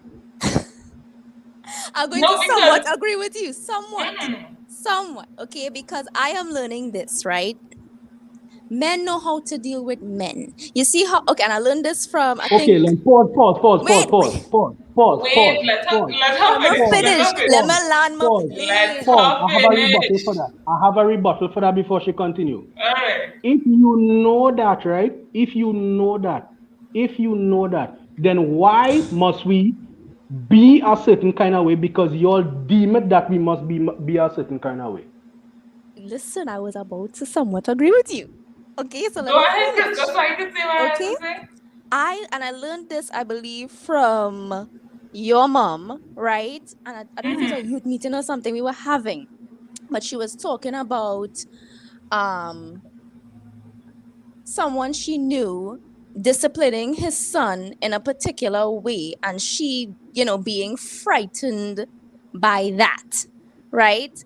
And it got me to thinking about how women, mothers, are typically harder on their children, their daughters, sorry, than they are their sons. And fathers are typically harder on their sons than they are their daughters, right? So I am now learning that okay, men know how to deal with men. You understand? So in your instance, especially with the man doing nonsense, remember, Aaron is a protective man. He is your husband. So if this person is doing something that is at the detriment to himself and his wife, of course he's going to like. I think that is the appropriate time for him to, deal with that man the way he dealt with that man. Now, so I say in Jada, sorry, yeah, I'm going with Aaron on this one in terms of in terms of how he dealt with that situation. I agree with it. If it is how he is expressing it that he felt all right, his wife and himself was in danger and he had to sort iron out this issue. I agree that is how he should deal with it. Right? Now, in other aspects, in terms of, oh God, I lost my point. I literally just lost my. So can I So I'll say what finish I there. Go wanted to say ahead. Go now? ahead. Go Nah, Jade. ahead. Right. Nah, Jade, we don't want to hear you at all now. We No, done with you. listen, no, just now, listen. Listen to what I'm going to say, right? I had absolutely no issue with Aaron telling the man something because I was listening to music, I pull out my headphones. I wanted to say something too, right? Because I agree, man was being dotish. However, there's a way to express yourself without um, being how Aaron was, right? You can be angry. The Bible and all says it. Be angry and sin not. You understand? So you could be angry. You could say what you have to say because I was going to tell him something too, but I wasn't going to do it in the same manner as Aaron. You understand? So yes, you can be angry. You could say what you have to say. You just didn't. You see, it's a whole story that we have to hit all it off air, right? Okay. But But I just have one question when you finish. just understand, yes, I agree he should be angry. I myself was angry. You could express your anger without how he expressed it. So, All right. So I know have something to say about that because I feel we need to move on from that now. But this is what I have to say. This here is laundry and a dirty, right? All you deal with that home for me, please. Right? Exactly. So where's the next thing? Where's the next shot to bus? I think what we uh, was talking about with virginity is a big deal. Virginity, yes. yes. And I also want to tell YouTube we're real sorry, but they're getting a long show tonight. They Well, don't they're getting mind. long tonight. But I think we need to address that. And we also need to address this concept of a simp because I think that tormenting a lot of young men right now. Yes. Yes, I I agree. So, like, let me just start off the questioning then, right? Does being a virgin as a man make you, well, amongst your peers, make you less of a man? Or does it have an effect on your masculinity? Yes, it does. Socially, it is very difficult to be a virgin as a young man in this day and age, Mm-hmm. especially where we live in a society where um, spirituality is not an understood thing. 30 years Mm-hmm. ago, you were expected to have Judeo Christian values or whatever type of major religion we have in Trinidad and Tobago that you belong to.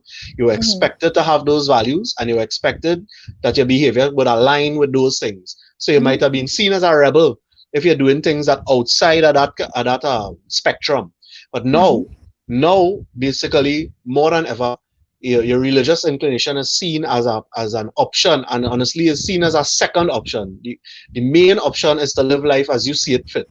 And usually for men is to experience the things that are socially uplifting for men. So yeah, it could be Mm-hmm. difficult to be a virgin now.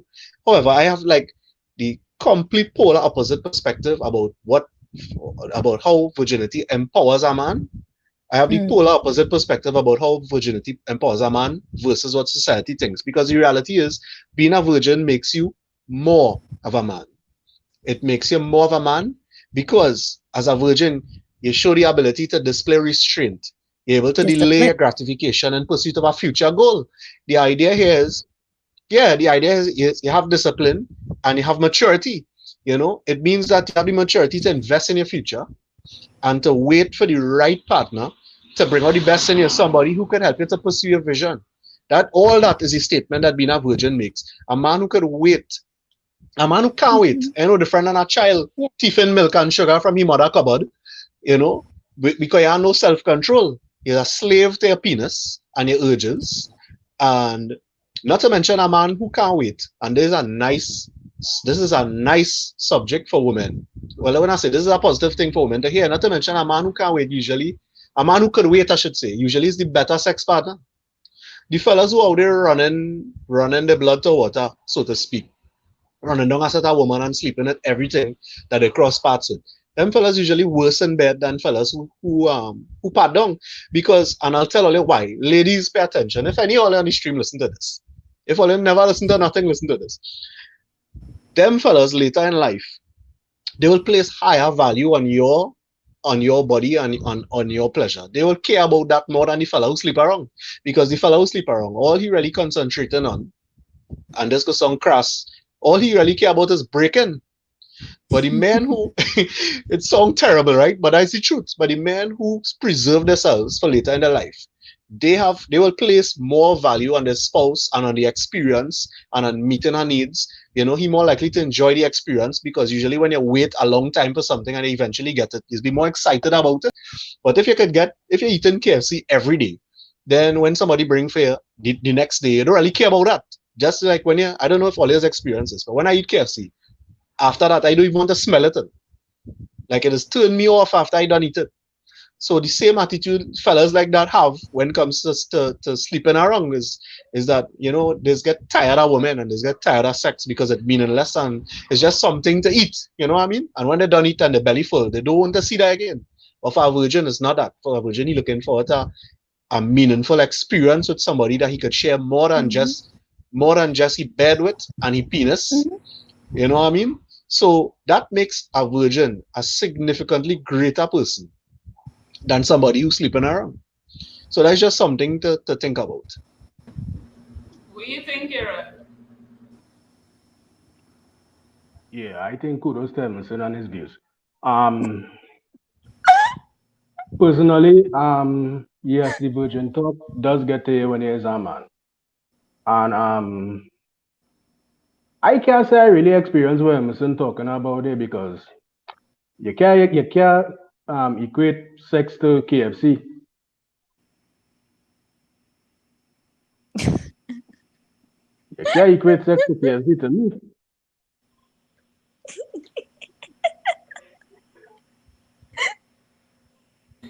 Listen, You're only waiting for a response from me there.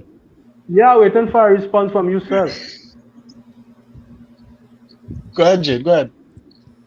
yeah, I don't know if I'm sticking. Am I sticking? No, you're good. Nope. You're good. Okay, good. Right. Yeah. I really think that what Emerson said, and I'm talking from my perspective, I can't say all women, right? What Emerson said was very nice. It was very lovely and cutesy. However, as a lady who kept herself, as a lady who kept herself, and as a lady who is around people who kept themselves, these kept ladies don't want kept men because if you Emerson keep died in the your, corner there.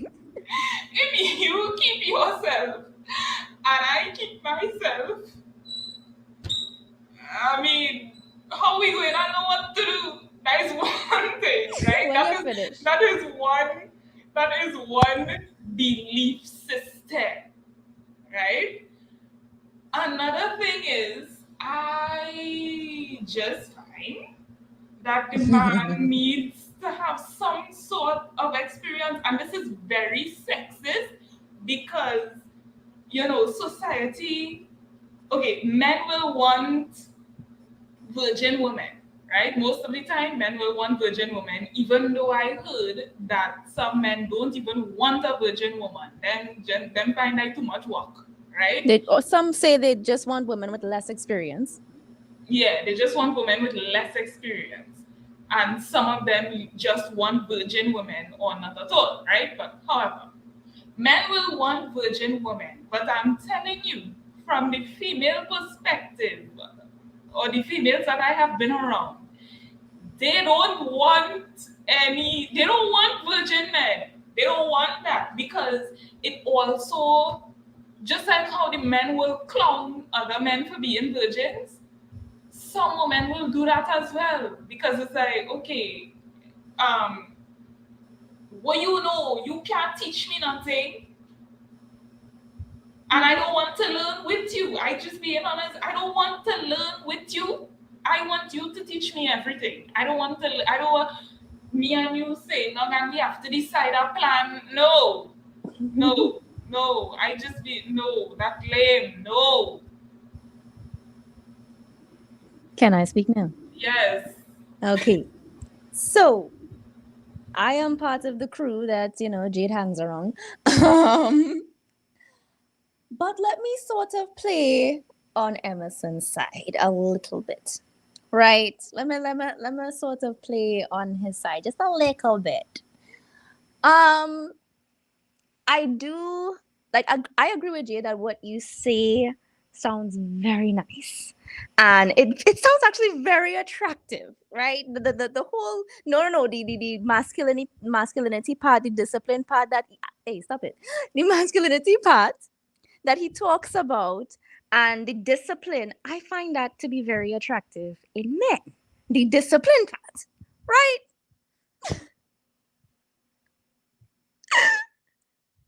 However, I agree that okay, wait, hold on. I was going to play Emerson's side, a little bit. Okay. A man who keeps himself is a strong man to be able to resist temptation.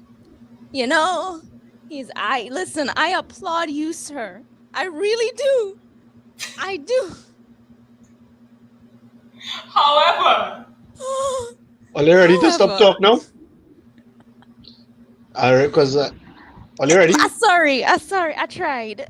Emerson, If that is playing on my side, and if I on the court, if I ain't playing any sport, you go be the last person I picking. I just like I have to be. I'm sorry. Catch and rescue, no matter what we playing. Use the last. That perspective is the very need for education. Women need to understand. I want to say this though, right? To actually play on your part, right?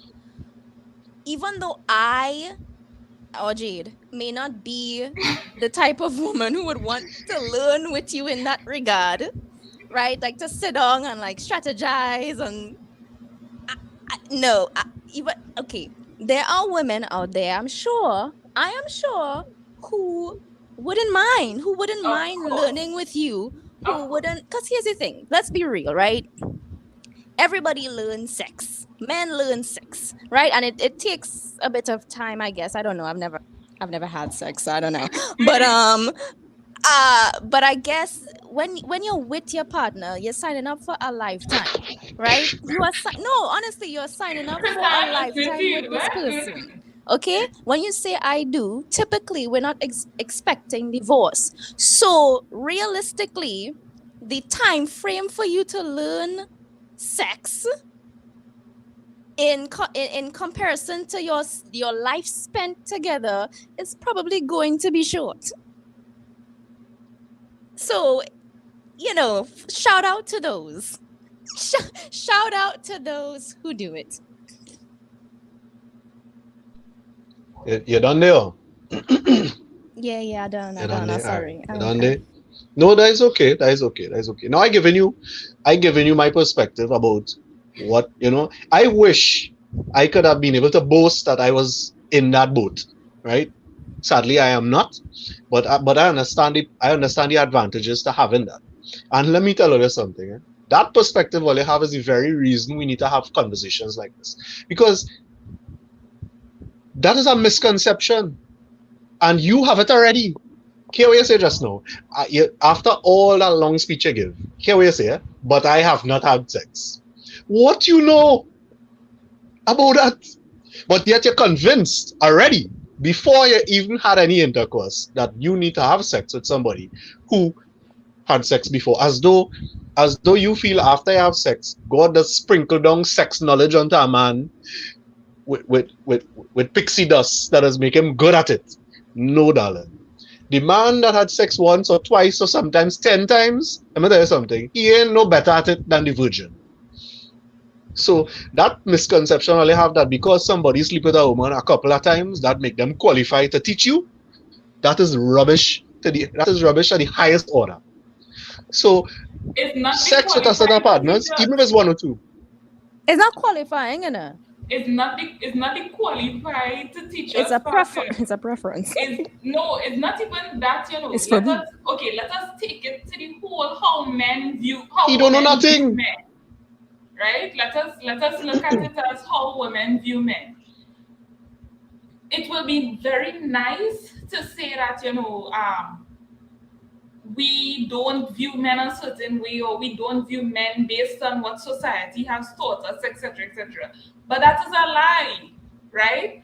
And most women will say, just like how I addressed it earlier, most women will say, I don't want a virgin man because he don't know nothing, right? We're not Right? No, disputing, that is my point. you know, That is what I'm addressing. That is what I'm addressing, the misconceptions attached to the stereotypes. That is exactly right? why I say all that I say just now. Because the impression women have, and they teach other women, is that they have some kind of virtue attached to having somebody that know what they're doing. Know what they're doing. But guess what, ladies? They don't know what they're doing. These fellas who know what they're doing because they sleep with one woman before you don't know nothing. And it ain't no rocket science. Anybody could figure out that this does go inside this. Good Lord. Right? That then you after you figure out you're not an expert in sex. You don't know nothing. You're just like a virgin still.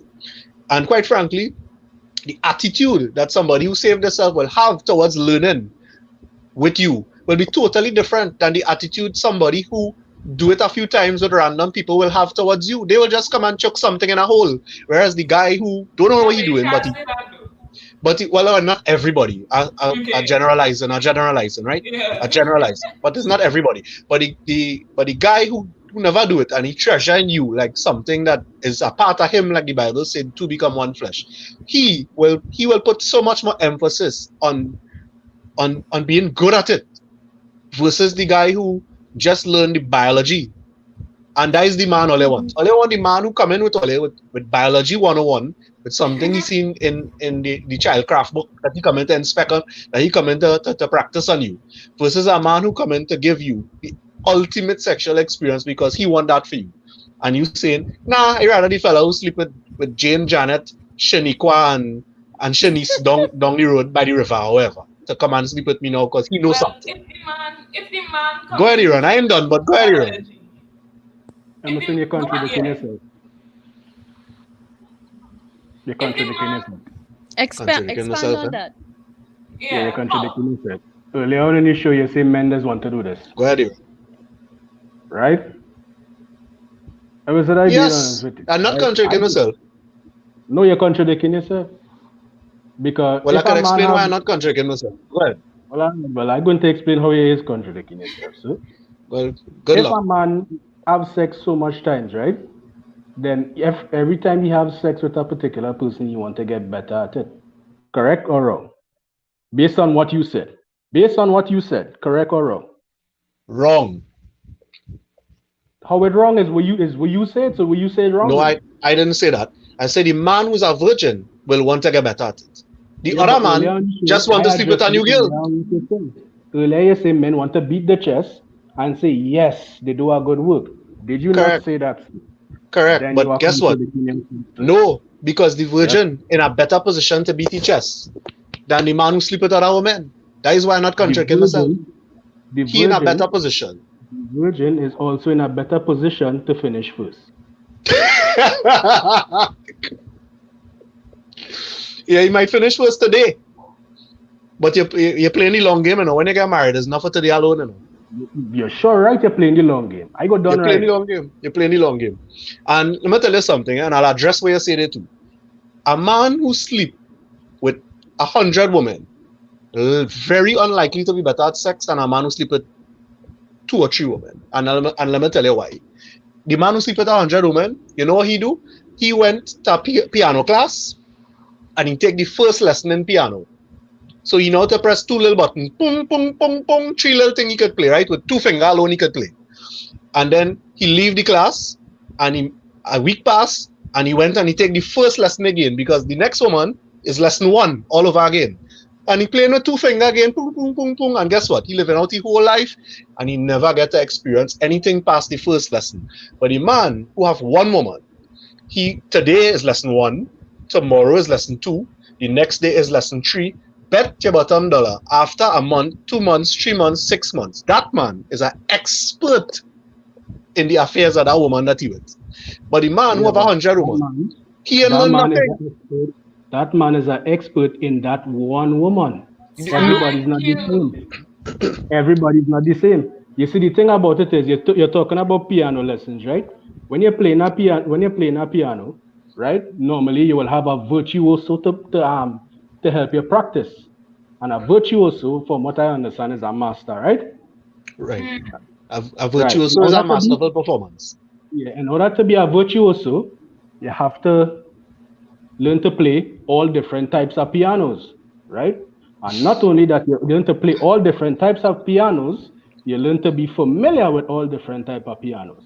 Now, me and saying, why saying now for everybody to just go and have sex all over the place? I just having a conversation with my boy Emerson here, right? So you could play the electric keyboard, right? But when it comes to anything else, you could play the electric keyboard. Boy, big man thing.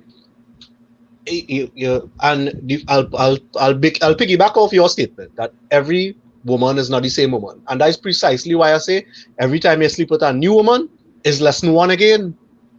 And even though every woman So is, then, if it's hang lesson on, one again, even though every woman is not the same woman, it have a lot of universal knowledge that you can apply to other women. Anybody who have experience with women know that. It have a lot of things that you can apply. I mean, sure, you go learn you will learn specific things to each person, right? But have a lot of universal knowledge that will apply to all women. But when you're sleeping around all the time, you just never get to that point. You don't get to develop them extra skills because you're learning lesson one every day. So you're really not better. That day is that is an insecure man who looking for validation from women to help him feel good about himself so he could hang up a panty in the panty collection and feel like a man. And he don't have no interest in becoming good at sex. He interested in chalking off our next number on the checkbox to be able to tell the boys a new story. Let me be real. Aaron know that is true. A man who sleep Yeah, but around don't want to be the greatest sex man. He just want to have the most woman. how you going to even be with a woman if no woman want to be with you? That is Because a that, that is from our what next man. Jade and Christian is saying, they prefer, and I don't know if they was talking in general, but women prefer. I was just going on a limb and say that women prefer most the men to women, be yes. experienced, right? Yeah, well, I agree. And the whole reason I so passionate about the issue is because women wrong. They're wrong about that. You can't tell The, women they're wrong I for how they know, feel but things. you can't. well, of You course they're can't. wrong because No, you don't. No, bro, you yes, they're can't do wrong. that. You can't do Why I that can't do because that? you have your preference. You have your preference, It's not and a matter nobody of is making preference. any wrong pick. I not you Listen, I see agree to disagree. Right, we I not agree to this. hang on. We're not discussing preference. What we're discussing is that they have a reason for that preference, and the reason not accurate. That is what I'm addressing. The things they think is benefits to attach the benefits that they think are attached to somebody with experience are not real benefits. What they think does come with somebody with experience is not a true thing. It's not a real thing. That is my argument. But you could have that preference. Just when you get disappointed, No, and you well, get this is and the you get thing. piano lesson one, two finger, pung pung pung sex. Don't Can I get vexed. just say This is something it. real quick, Just right? now, Krista, because for the longest while I wanted to say something and then I'm unable to do so. So let me just say this, right? So Emerson is saying that the man who has more experience, he's going to go with a woman and just play the same tune over and over and over again, right? However, you cannot say that because that is not accurate. Just because a man has had multiple partners, that does not mean that and especially as you said in the beginning, he wants to beat his chest, right? So because he wants to beat his chest, uh, he obviously will tell himself, all right, let me see how good I will get at this thing. And Collect data. any man who wants to get good at something will understand the thing that he wants to get good at. And so therefore he will know that, hey, if I want to be a master and if I want to keep this woman coming back for more, then it means that I have to learn her body and learn what to do with it. Just like you said, it doesn't matter, and I'm going on what you said as well, right? It doesn't matter if he's a virgin or if he's not a virgin, because when he comes to this particular woman, he has to start all over again, right? Well, part of being a good steward in those affairs is learning the person's body. So you cannot say that a virgin will be better at it than somebody who isn't a virgin, because it all boils down to learning who you're with anyway. Now, unless you're talking about somebody who just want to run through 10, 20, 30 women, I could understand that, right? But somebody who somebody who is marriage minded, right? He may have 20 partners before, right? And he's married to this woman now, and he knows, well, all right, if I'm with this woman, it means that I have to learn her body and I have to continue on this learning process in order to fulfill her needs, right? He will learn her body and he will continue on that learning process in order to fulfill her needs. So you can't say that the virgin will be better, because some virgins will just run into it. They don't know anything. Some virgins don't know anything, so they're just running into it. They're just doing what they're doing. They don't know that they have to learn somebody's body. They don't know they have to learn their own body. They don't know anything. So we can't just make a blanket statement and say, hey, the virgin will be better than the man who isn't. You teeth all the words right out my mouth.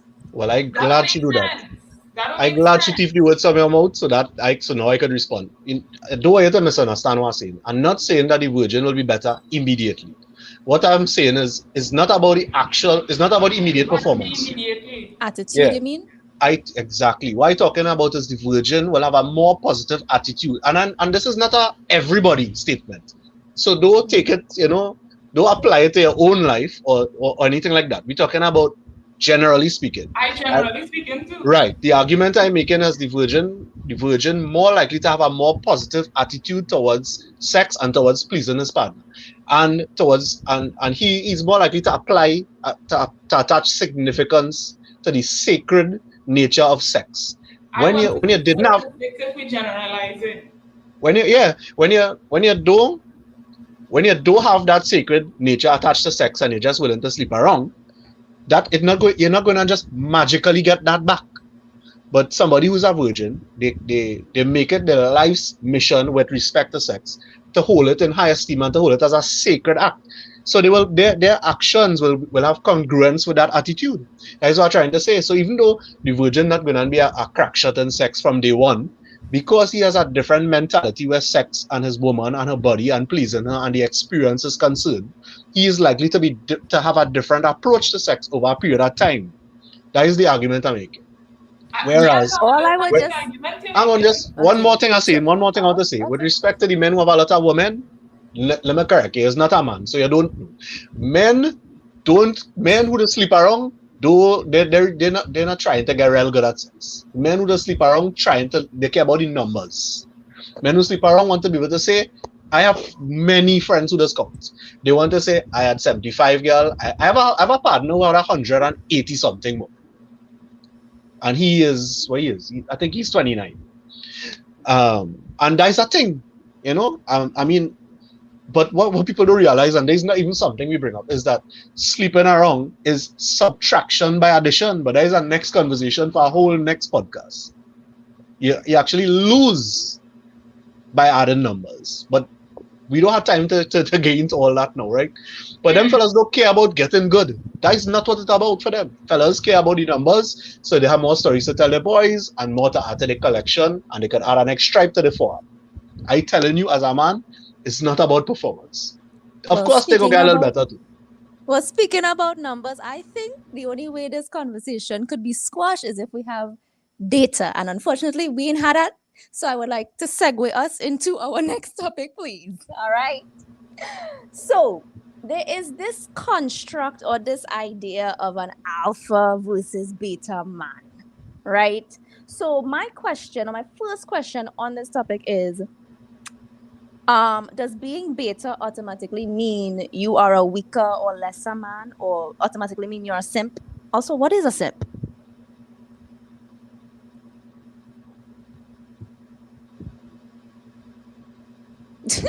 Just somebody pick, please. Thank you. A simp is an extremely nice guy who will basically do whatever it takes to get a woman to like him.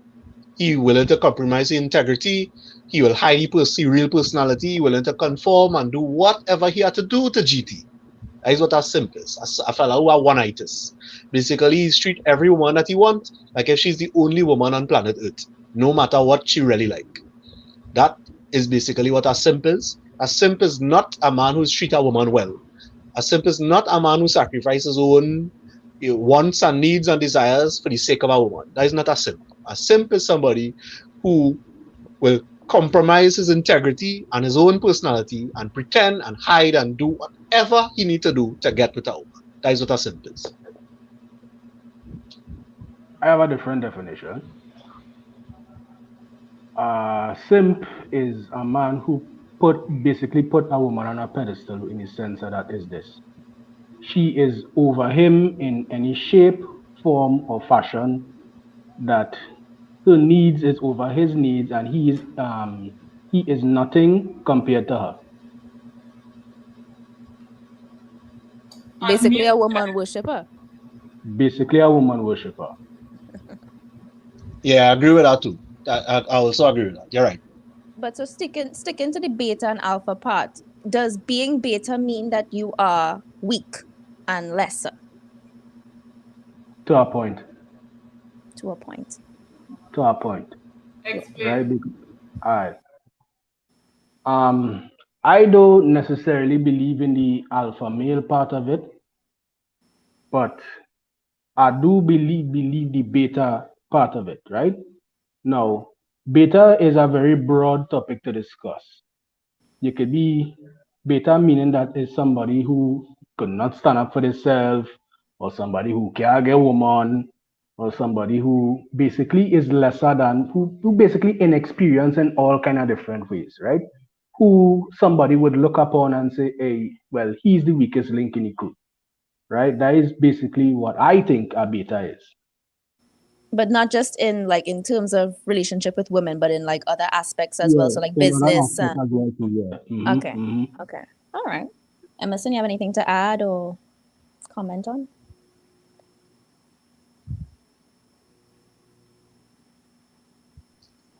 Yeah, I think to say quickly, I do not believe a beta. A, well, like Iran, I'm not a strong proponent of the alpha and beta characteristics, and they have others too. They have delta, and they even have the one they popularized now called the sigma male, which is like the ultimate man, right? But a beta is get a bad rap. Basically, a beta is just somebody. That doesn't mean he's a pushover. It just means that you're not as outgoing and you're not as bold and forward as the alpha personality. And it have a lot of strong, intelligent, good men and worthy men who don't have an alpha type personality. And there's none of bubblies or no imps, and there's not men who unable to stand up for themselves or to take care of their families.